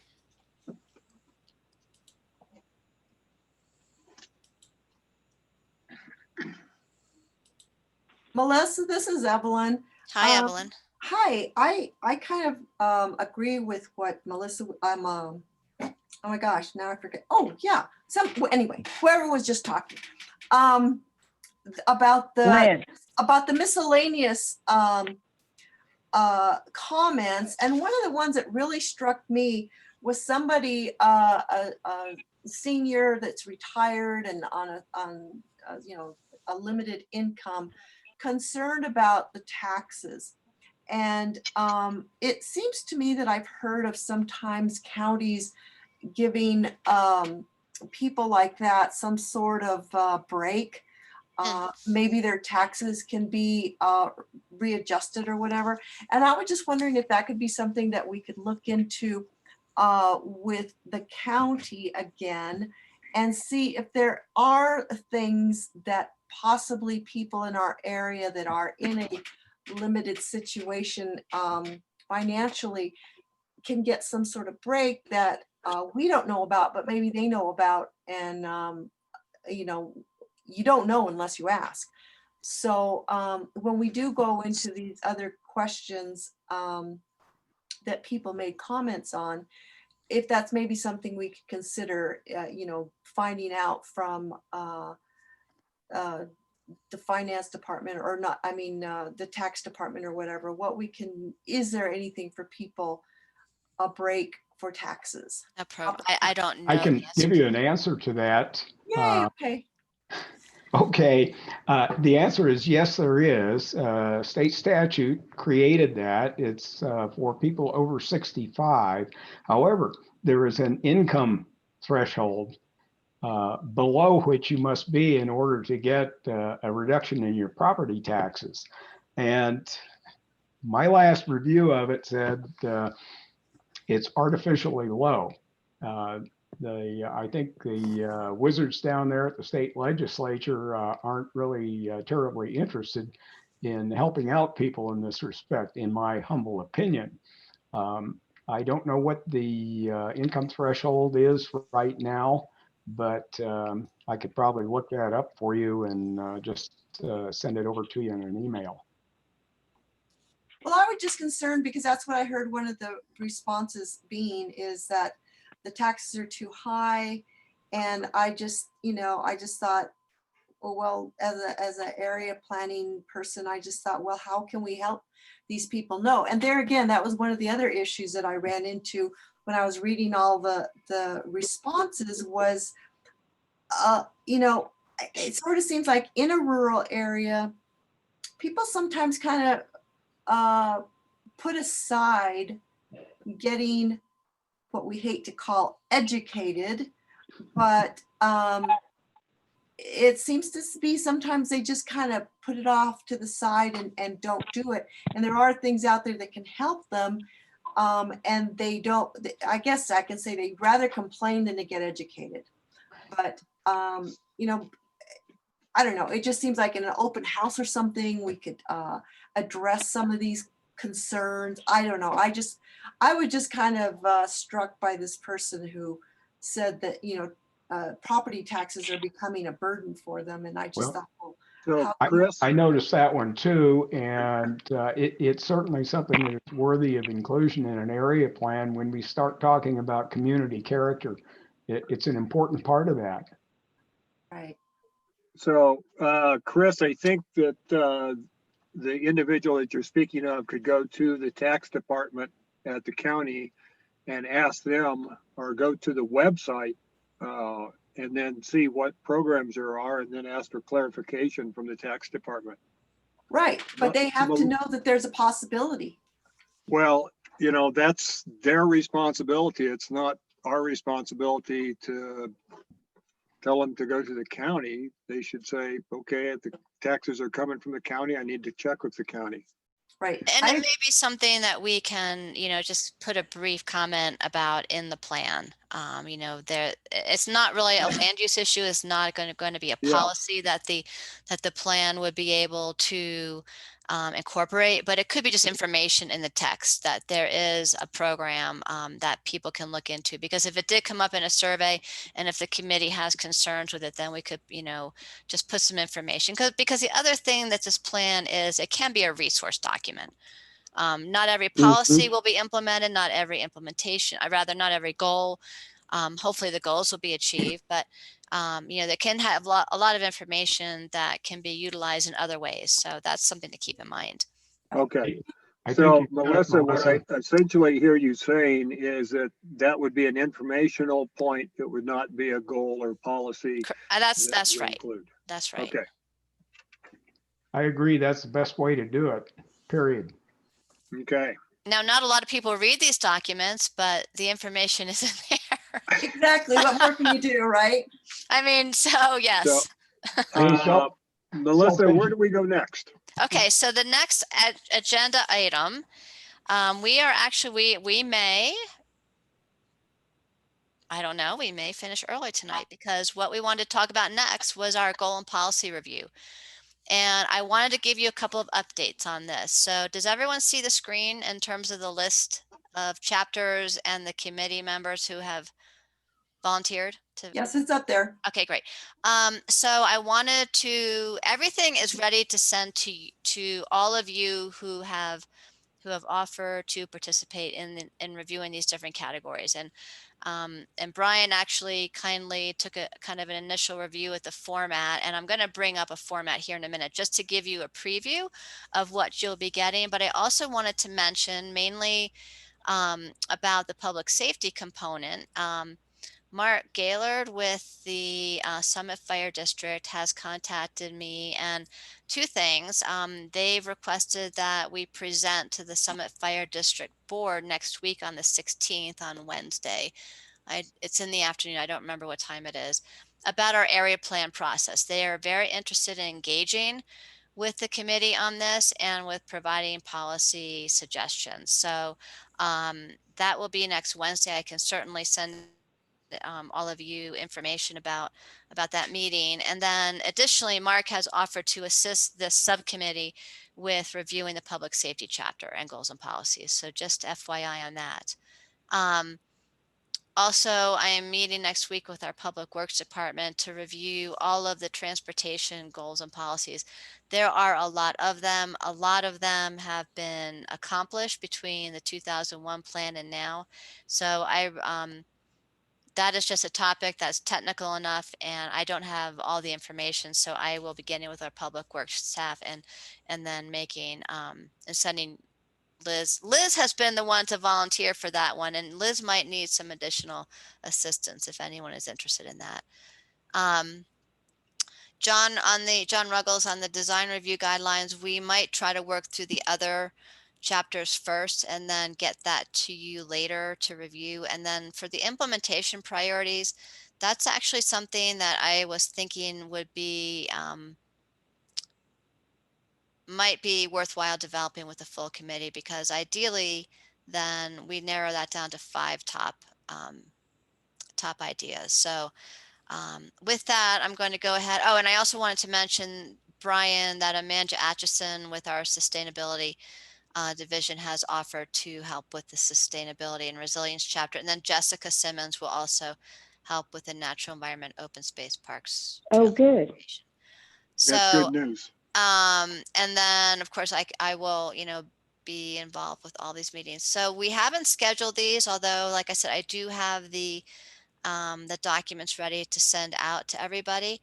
And we don't have to get into the calendar now, but I wanted to get a gauge from, and Monica's not with us, but from Evelyn. You're the community character, culture, and history chapter person along with Monica. Is everyone pretty full for December? When are we thinking we can start getting together? Because I'll get to this in a minute, but we have we are really hoping that we can have our first public open house at the end of February, on February 25th. I want to talk about that a little bit more with you. But so that will mean a lot of work between now and then to get these ready. Mm-hmm. So does anyone, I guess the question, does anyone have an extended time away coming up that I should know about before I start sending out meeting requests? The week of Christmas. It won't be the week of Christmas or New Year's. Okay, so it's not going to be December. Nothing going on. Okay, nothing going on this month, the rest of this month, except for this public safety meeting, correct? That public safety meeting, the meeting with transportation, I'm going to send everybody the chapters tomorrow. So you can Okay. start looking at them. And then what I would suggest, if the subgroups want to get together, and if you do see a date that works for you before the holidays, let me know and I will join in. Okay. Are you asking the subgroup committee members to coordinate their own meeting? Well, Their I own can date certainly to put, meet? I can put out suggested meeting dates, but I was also thinking if you all get really excited and you want to get together and you're just ready to go, then let me know when you want to meet. Otherwise, I will be sending out some if I don't hear from you, I'll send out some meeting dates. How's that? Yeah, a flyer poker. Okay. I'm curious about the meeting with the fire, with Summit Fire. Uh-huh. Are we going to be mailed Zoom coordinates or Zoom numbers for that? The link, I will, as soon as I get it, I'll send it to everybody. Okay. And I assume that they're open meetings, so. Right, so we all can participate and it's open to the public? So I believe it is, Bernice. I will find out more. And again, they've asked me to make a presentation to their board, and I'm assuming they're open meetings. Mhm. So I'll let you know. All right, thank you. Yeah, I have one thing to say. Unfortunately, the 17th and possibly the 18th are the final things for our commission. And that those dates are, I mean, if there's one before it, it's probably not going to help me because I will be. Okay. Like that, So you're not available before then? Probably not because we're getting ready for the final. Okay. That's the final meeting where we decide who's going to get sent. Okay.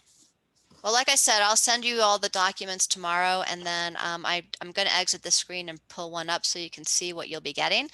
And then if somebody decides to get together, get started before I send some meeting dates, let me know so I can join in, please. Okay. Oops. And hold on a second. Melissa, I noticed one of the things I don't think we talked about in any of our presentations was did we talk about the dump, the Flagstaff, Coconino? The landfill? Yeah, the landfill. Well, remember the landfill is not in the planning area. It's not in our boundaries. Oh, it's in Forest Service land? Well, it is a privately owned, the city owns it. Yeah, it's city owned. But it's not in our planning area boundary. If that makes sense. I can pull up the map if you want. That does make sense. Okay. I was also curious about the development off of Cosnino Road south of I-40, where the V7 ranch has been sold and they're building 5-acre house or 5-acre parcels out there. Somebody told me it was like 200 acres. And that is also going to be a drain on the water system. But somebody said they were going to have wells there or something, their own wells. We didn't talk about that. I didn't know if that was in our area or not. I'd have to look. I'm not sure where you're referring to. There's a lot of development off of I-40. It's exit 207 at Cosnino Road and it's south of Cosnino. Is that the new subdivision that was recently? Hi, Jim. And by the way, Jim Clifford has joined. Hi, Jim. That is the news. Hello, everybody. Sorry I was late. I had a Christmas thing at work. Yes, that is the new development that we approved a couple months ago. And they are going to be doing their own, either the properties will haul water in at this time. They do not know about a well. We didn't see anything about a well in their homeowners association. So that's a newly approved subdivision. Yes, the newly approved subdivision. And Jim, that is run through the county, correct? Not through the city. That is through the county. That is in our area. That's on the border of the Forest Service and the Forest Service, BLM land, and the national park. Walnut Canyon, yeah. Canyon? Walnut Canyon, yeah. Sorry, I've been at too many national parks lately, and I can't keep them all in my head. And those are 5-acre parcels. Is that right, Jim? That is correct. Yeah, I'd like to add one thing that I think Bernice did raise a question about, and Jim answered almost all of it. I think the original proposal by the developer did include the possibility of wells, but there was nothing substantive in what came out of the hearing at the Planning and Zoning Commission relative to that. They have an option to do that, I believe, but otherwise, haul water. They're My not goodness. served by Doney Park water. Yeah, and they're going to be large houses too. Large houses on large acreages. Well, I know the city used to run water to the V7 ranch to the, I used to live out there and I knew those people and they used to have city water. Well, currently there is no infrastructure for supplying water. Mm-hmm. And the other thing as far as building, the size of the house, well, that's up to the buyer of the property. And as long as they meet building permit requirements and environmental quality requirements, they're good to go. Hey, Melissa, I want to interject here. I think that this is a topic that we might want to just touch in on occasionally. Can we put some note in the parking lot that we come back to this on occasion so that we're informed of what's happening in that area? You mean new development? Yes. Okay. There's a lot of new development in that area. A lot of houses have been popping up. Let's shift back to Melissa, please. Okay, well, we were still on the goals and policy review, and then this is just, can you see this Word document? Did that screen pop up?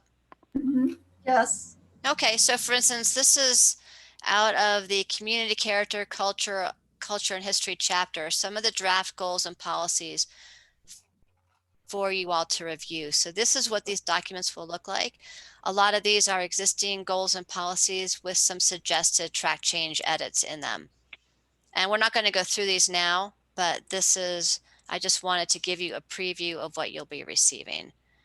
And then I'll send these in the Word version and then as well as a PDF, so it's easier to review. Perfect. And then back to the presentation, and we may finish early tonight. That would be a first for us, wouldn't it? Wouldn't. Hey, Melissa, I can't let you get away with that. What? I have an additional comment relative to what you last had up on the screen. And I was going through the land use and design review again in the area plan. And one of the things I noticed is that a lot of the changes, such as the new subdivision ordinance and the update to the zoning code, are items that are covered under those headings in the area plan. They're already addressed. Exactly, and I've made edits to the. So you'll get chapters, and I've already made edits where those. Very good. I was hoping you would do that, and it'll save me a lot of trouble with the design review stuff. Right. So that's what I'm trying to do, is give you at least a fairly current set to look at, as well as notations and comments about what needs to be considered. What I'll also encourage everyone to do is, we've had many excellent presentations, and remember, all of the presentations are stored on our website, and that's information to go back to when we're crafting these goals and policies. So again, I will keep reminding you, and we'll pull that website up here in a minute, just so everyone who's joined us can also see where that information is stored. Hey, just very quickly, the concern that popped into my head when I was going over this was, is it really necessary to repeat what's already in the zoning code? Right. And add volume to the area plan when perhaps a reference to the zoning code might be better. I don't know at this point. But Well, I think that hate to makes sense, repeat John. everything. I don't think it makes sense to repeat because the zoning ordinance is a Okay. dynamic document. And Exactly. it does continually get modified and updated. So probably more frequently than the area plans. So that's something to Yes. keep in mind. Well, I'm certainly hoping so in some respects, such as lighting and perhaps Mhm. noise ordinance down the road. But thank you. Anybody else have any questions on the review of the goals and policies and what's ahead for us? Okay. So I did want to talk, we'll go back to the schedule, but I did want to talk a bit about the community outreach planning because we've looked at the calendar and have looked at February 25th as being a good date to hold our virtual open house #1. And during that open house, then we will review the draft vision statement that you all have put together. We'll look at the issues that we have identified throughout the process and with the survey, and then look at the draft goals and policies that you all will be working on. So that's that will come up fast. There's quite a bit of work to do, but I think that we can make that date. Does anyone have any thoughts or comments on that? At this point, I do not anticipate being able to hold an in-person open house unless something changes pretty substantially with the pandemic. Okay, is there any way we can get a map that's more readable than the one that's online? Are there any hard copies of them? Oh, absolutely. There are hard copies. And remember, the one that's online is, it's small, but if you zoom in, the detail is really accurate and it's very clear. It would be really nice to have it on the self-guided driving tour.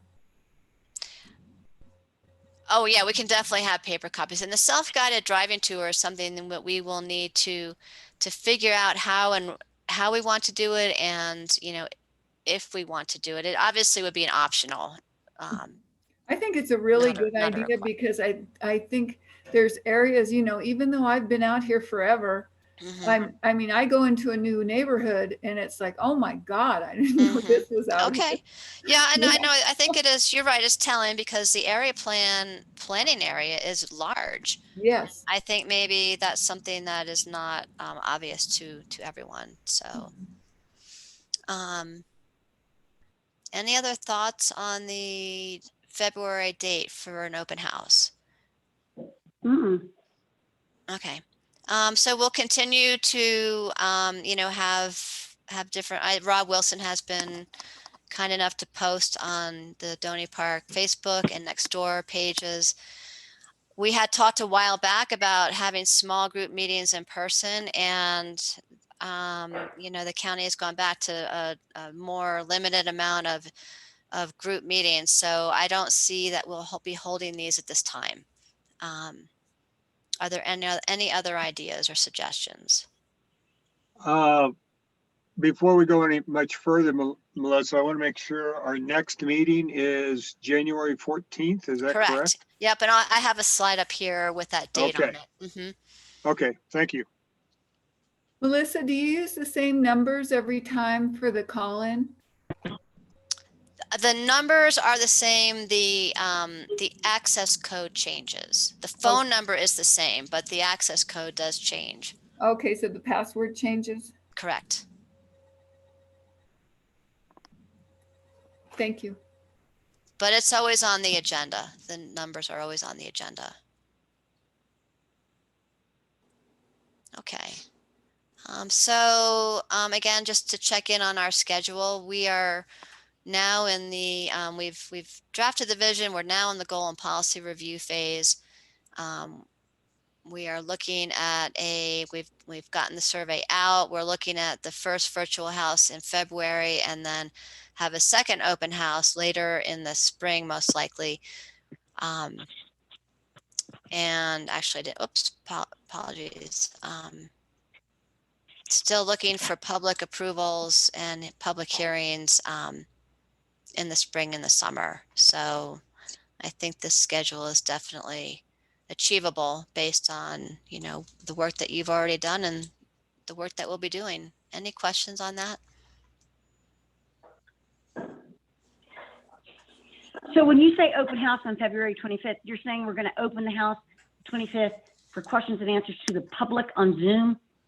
It'll be probably a Zoom platform. That's right, Liz. And then we have another virtual type platform we can use, and that people will be able to go in and comment, and that can be open. That's what I think, right. Right.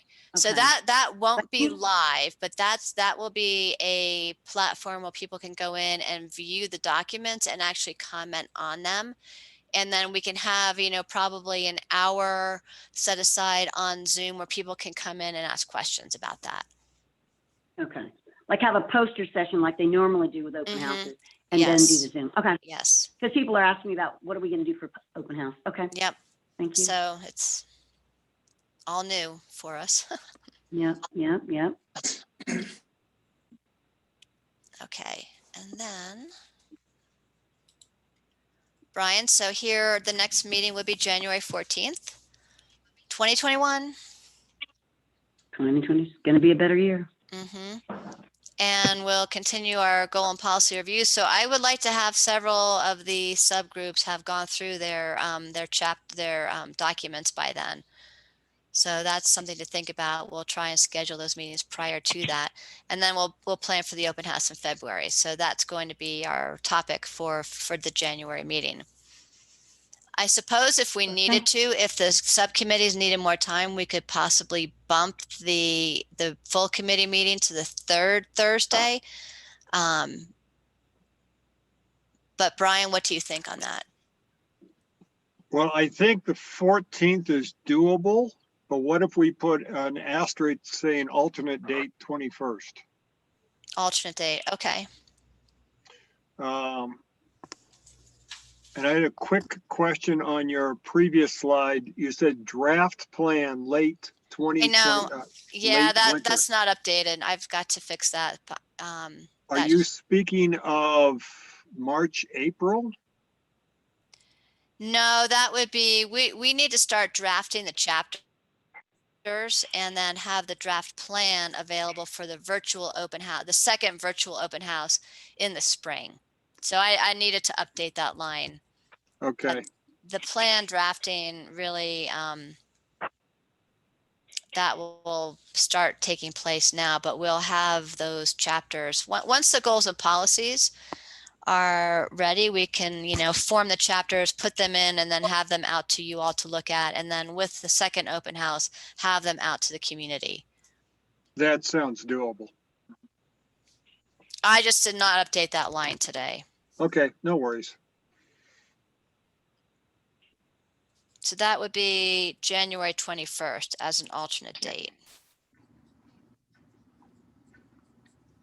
Just a quick comment from me to Brian that as far as after the first of the year for the subcommittee for the land use planning and zoning, I can make myself available pretty much anytime, any day. Okay. The only caveat I've got is that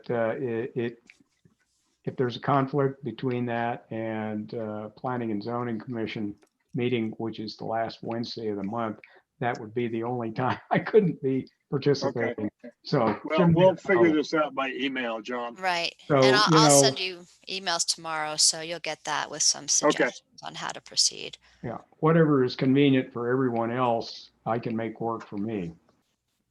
All righty. Thank you. Great. Thank you, bet. guys. Do we have anything else, Melissa? Well, the final agenda items are public comment, committee final thoughts, and then we can conclude. So let me go to public comment. For those individuals who are not committee members, public members is who I'm referring to. If you have a comment, please unmute yourself and make a short statement.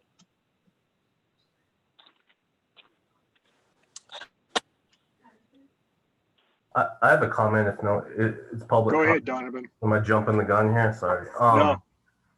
My question was, Well, so when this goes back, well, I'm not sure if this is still something that's done, but when I used to work in public administration, and there were cost of community service studies done when considering development.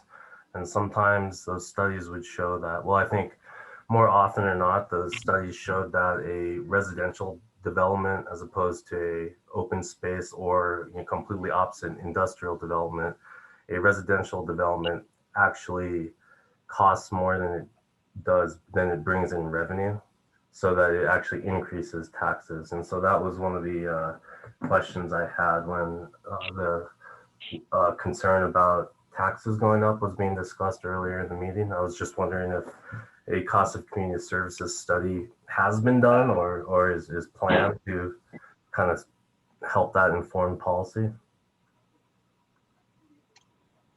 Melissa, can you respond to that?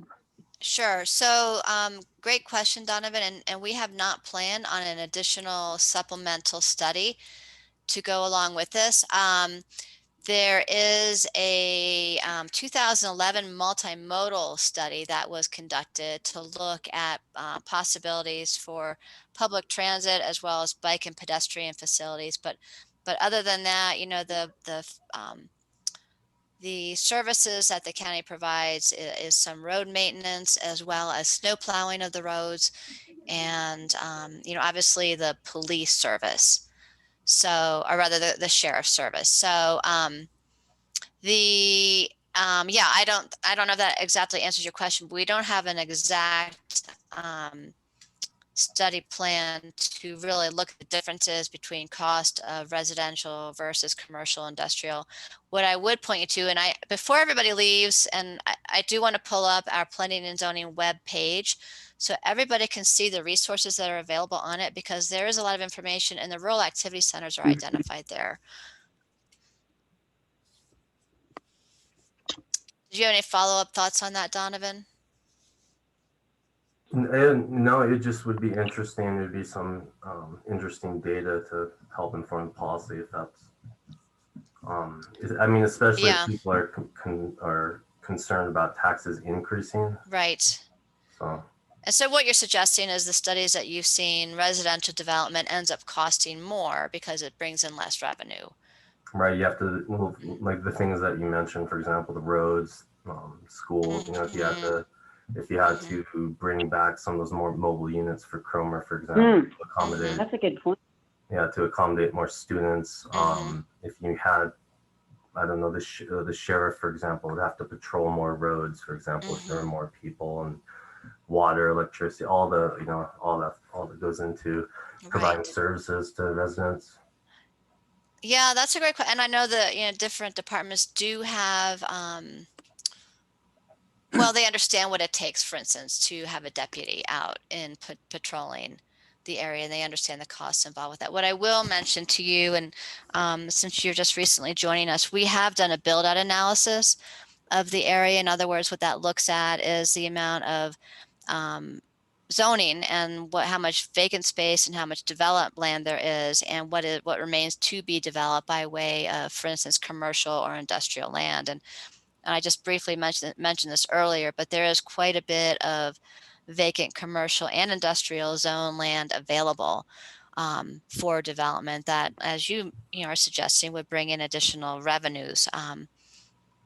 So that is partly market driven. That the plan can certainly encourage that, and having the rural activity centers identified is something that is pretty beneficial to the planning area, and that is something that is also then picked up by the Flagstaff Regional Plan. I'm not going to get too deeply into that, but the Flagstaff Regional Plan shares this boundary because it does transportation planning out into this area as well. So, there are 8 different agencies that are looking at costs for providing bus service, for instance, for providing, other sort of transit services, and then we have our water company. So I know I'm digressing a bit, but I think in a roundabout way, we might understand some of those costs, but probably not as directly as what you're suggesting. Yeah, I guess, and sorry, I don't want to monopolize the whole public comment section. I guess what I'm I guess just to be direct about what I'm suggesting is on that survey, I was one of the people who would prefer not to see any more development.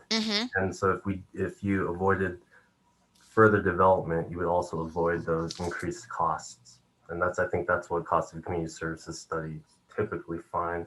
There was, and this was a long time ago, I don't know the result of it. I was working in Yavapai County, and there was a ranch land that was going to be going up for sale. And it could have been, so I'm not sure who bought it, but there was the option of selling it to a developer to build subdivisions. And then there's the option of doing the purchase of development rights through some nonprofits for the county to actually buy that land up and prevent the development, because if the development had happened, it would actually cost the county and therefore the taxpayers even more.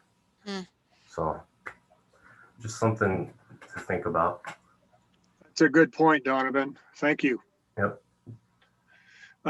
Are there any other public members that have a comment or that want to share?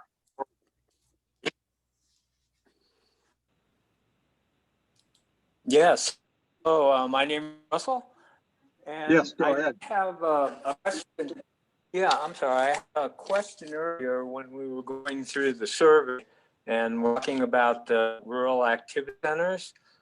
And someone mentioned that Chevron station built out on 89 was not in a rural activity center. Correct. Is that correct? That's correct. Pardon? Yes, that's correct. How would that get done if it wasn't in a rural activity center? My understanding is it's now a commercial zone. And I do believe that it went through a rezoning process. I do not know when that was. Melissa, that was rezoning took place, I think, in 1998, give or take a little bit. And it was not necessarily the most popular bit of rezoning. I remember that at the time, and during the survey, so there was a kind of an overwhelming response to code enforcement. I was wondering if that was what the question was kind of referring to enforcing the zoning codes and not making changes like that. Because I remember that not being real popular at the time. I can give you a little background on that. Russell, can you talk directly into your speaker, please? Yes. When the Chevron station was not built in an area that was zoned for that, the zoning was been changed. Right. And in the survey, there were some questions about code enforcement, and I was wondering if that's what they were referring to, because it was overwhelming that people wanted code enforcement. I was wondering if it was kind of referring to that, to changes like that in the zoning codes. So I can answer that, Russell. The enforcement is different than the rezoning. So enforcement is, those questions were related to, for instance, code violations, whether they be a zoning violation or a building code issue, or, building something without a permit, for instance, if that makes sense. And okay. Melissa, yeah. I'd like to add one other thing that might help a little bit in the understanding of what went on with this, that prior to 2001, there was very little in the area plan about rezoning.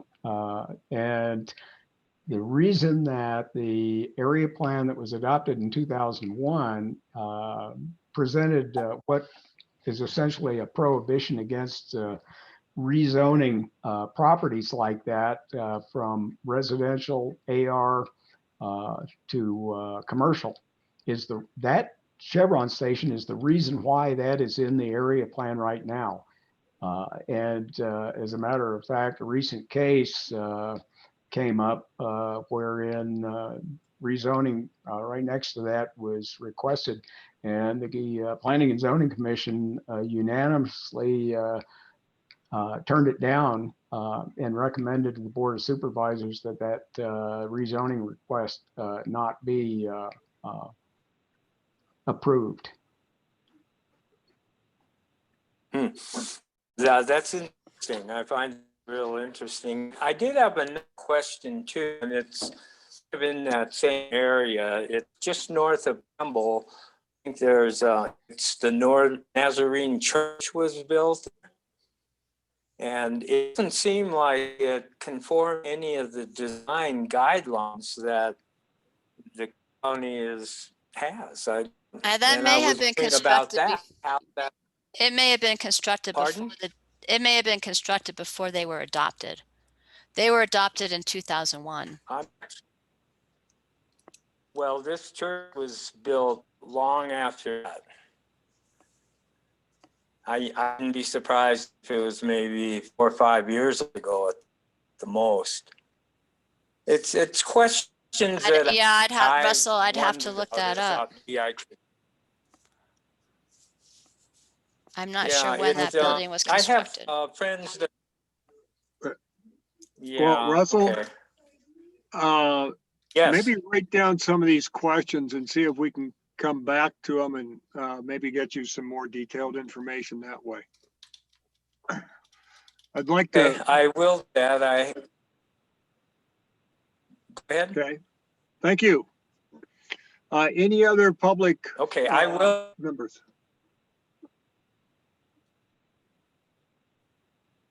Any other public comment? Let's move on to the committee members. I had a quick question. Go ahead, Nikki. Okay, I'm sorry. It looks like Melissa's answering it. My question was, with this proposal, there's a lot of different areas of question about development. Will the proposal be voted as an all or none type approval, or which in the individual areas be voted upon? And I just answered that. Thanks for that question, Nikki. So the plan will cover the entire planning area and will be adopted as one document. So there's not the vote will come from ultimately the Board of Supervisors to adopt it, but taking into consideration all the community input that we'll be receiving along the way and during the open houses. So does that answer your question? Yes, it does. Thank you. Thank you. Okay, let's now move to the committee members. If you have a comment and you're on the committee, please unmute yourself, make a short statement, and then we'll conclude here shortly. Melissa, this is Evelyn again. You said you were going to post where information is stored, what website we can go to for the subcommittees. Yeah. Yeah, I just reminding you. No, thank you for that. Yeah, I've got one more quick slide and then I'll bring that site up for you. Okay, does that work? Yes, thank you. Okay. Thank you, Evelyn. Anybody else?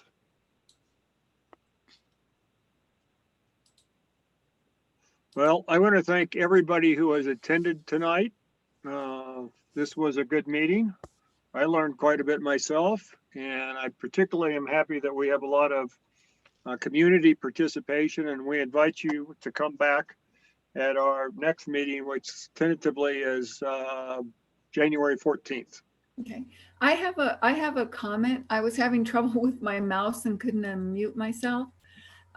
This is Bernice again. I just wanted to find out, I had heard today also that the Navajo tribe has purchased a large tract of land on the corner of Cosnino Road and I-40. Has anything been brought to the planning and zoning about that? And, I think that area is important, to discuss in our plan since it is in the area. Bernice, I have not heard anything about that purchase. Yeah, I just heard that today. Bernice, could you send that information to Melissa? And Melissa, if you could kind of ferret through it. Sure. And then send it out to members if it's appropriate. Sure. Okay, thank you. Certainly got my attention. I've got a, I don't think that was Cosnino. I think they bought a tract of land in Winona, not Cosnino. Oh, okay. Yeah. Well, this person said that it was, well, I'll find out. I'll talk to the people again tomorrow and There's not that much private land in the Cosnino area that they would buy. And they Okay. were talking about buying land in Winona to build employee housing on for the casino. Bernice, Oh. what I've heard the same thing that Jim just told you relative to that. So Okay. I had check out. Yeah, when I was working for the county, I remember them wanting to put in some low income housing too. So that's something that we might want to keep an ear out for. One thing you'll have to remember that will, if it is Navajo land, it'll be sovereign land and it may not come under jurisdiction of planning and zoning. Right, but right now it's not. It's county land. Correct, but if they buy it and it is reverted back to Navajo trust land, then that will not come to planning and zoning. Okay, and that would take the tax money out of the county also, so for that land. Yep. All right, thank you. You and Jim are absolutely right. Did my screen start sharing with our website? Yes, it did. Okay. So this is the county's, our planning and zoning webpage. We are part of community development. And I will be happy to send this link to you all. So our planning and zoning webpage, if you go to comprehensive plan and amendments, you'll see we have a link to the Doney Park Timberline Fernwood area plan update. Here's today's agenda. It's all linkable. And here is a link to the agendas and the meeting notes from past meetings, just to show you what those look like.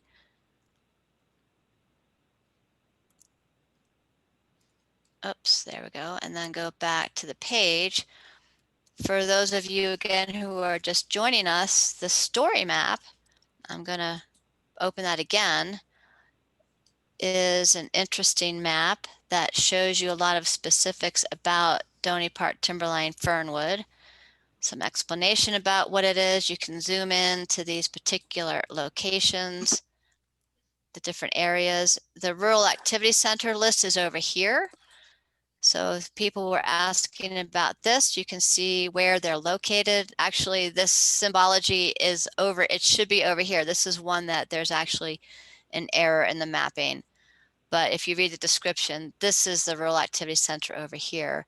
And if you click on this down box, then you can find all of the different activity centers. So for instance, this will take you to another rural activity center on 89. If you zoom in, you can see more detail. And then you can pull down this bar on the right side to see more of the symbology and the down here you can see the county zoning symbols and more of the details. The parcels outlined in red are vacant. So I just wanted to show you that. And back to the page, the presentations are here for the committee and for anybody else starting a year ago and almost a year ago in January in 2020. So here are all the different presentations that we've heard, and they're just PDFs that you can open up. You know, for instance, on wildlife, it will just take you right into the presentation and you can go through it. Also, for anyone who is interested, since we started recording the meetings, those started recording in May. You can, if you're really, really interested, you can watch all of our 3-hour meetings by clicking on the recording. And it's actually a YouTube channel, so just wanted to show you that resource.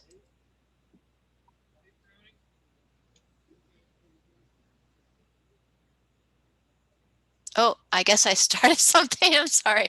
I better stop that we'll just do this.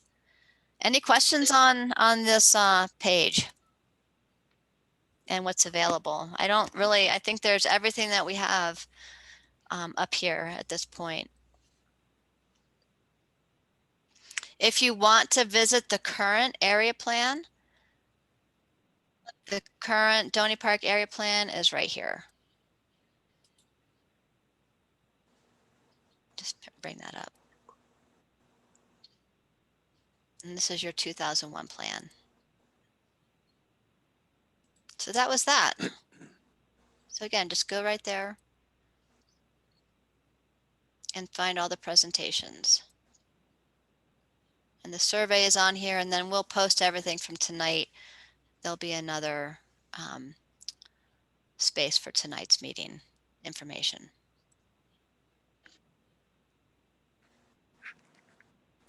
Any other questions?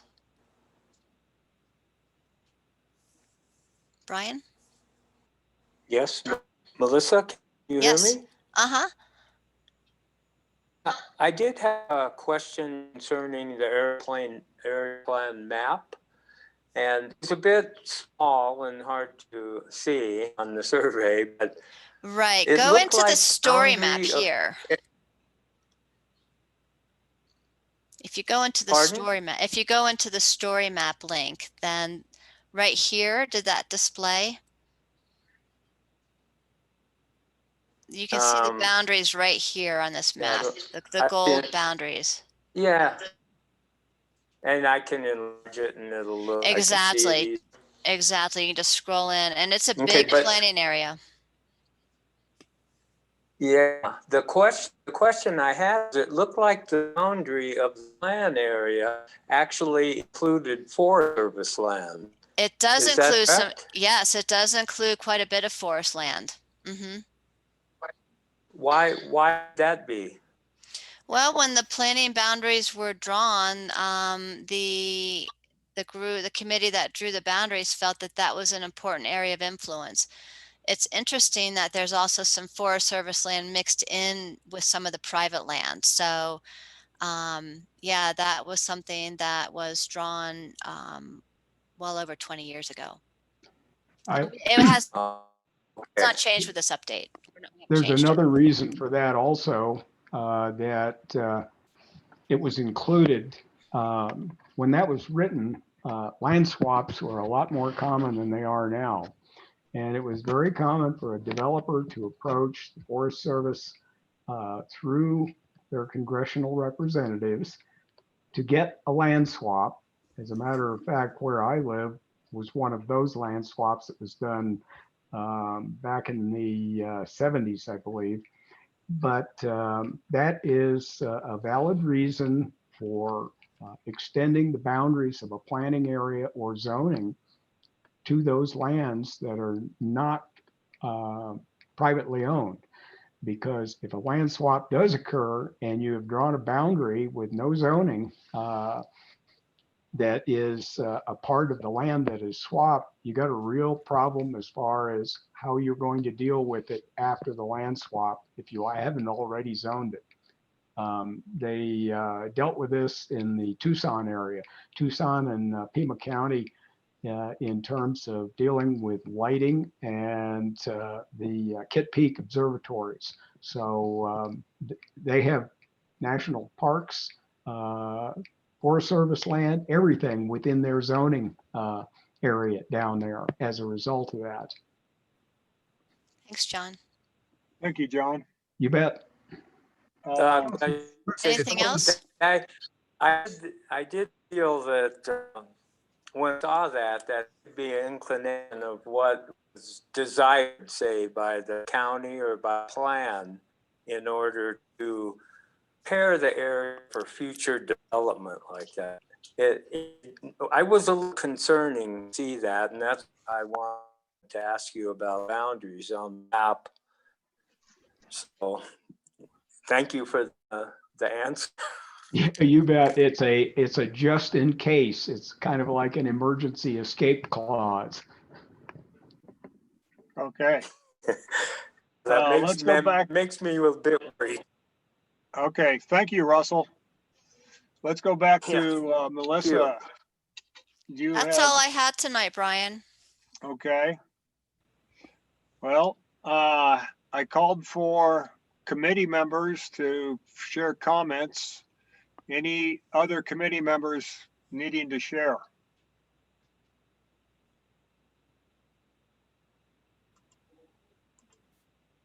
I don't see nor hear any. Brian, So- can I? Go Brian, ahead, this is Jim. Jim Clifford. One comment that I would like to make. We hear a lot of comments on, like Bernice was asking about the ranch that is being developed and houses coming up in different areas that are being built. One thing that the committee may want to do here in the next couple months is listen in on a planning and zoning commission hearing, and actually you'll get an understanding as to what John and myself do on the planning and zoning side as commissioners. And I think that will enlighten you more on what happens in the policies that we have to abide by when they do want to do a rezoning of a piece of property to build a subdivision, if they want to put in an RV park, if they want to do a land split in an AR zone that has like from an AR10 or an AR15 to an AR5, they want to cut a piece of land off, and how we do that. And I think that would be a good benefit to the people on this committee, because then you'll have a better understanding of what we do. Great idea, Jim. And I can certainly share a link to the next planning commission hearing with the committee. I think that's a good idea, Melissa. And I Great. think, Jim, great idea, Mhm. because I'm sure there's more going on than what we see. Yeah, John and I can only give you bits and pieces of what we do, and it's easier for you to join in on the meeting and just sit there and listen to the presentations and what the general public bring to us as to what they want to do, what they want to accomplish. Right. Thank you. Perfect. That's an Yeah, thank you. excellent point. Thank you. Well, Melissa, are we ready to retire for the night? I think you guys have done a great job. Well, that's because we've had some good leadership from you. Well, So thank you, everyone. And I will wish you all a very, very Merry Christmas, a wonderful and safe holiday throughout 2021. So take care. And I'll look forward to seeing you in January. thank you, everybody. Thank Happy you, Brian. holidays. Thank you. You. Happy holidays. I'll talk to you, Melissa, tomorrow. Sounds good. Okay, Merry Thank you very Christmas, much. everyone. Night, all. Good night. Yes. Thank everybody else. So Happy holidays, Pam. everyone. Thanks, Jessica. Thank you, everybody. Hey, Brian, I'll give you a call. Yes, please do, Jim. Jim, Dave, I know who you are. Your name's right on your picture. Bye, everybody. Thank you. Always have time. Thanks, Bye. Melissa. Take care. Okay.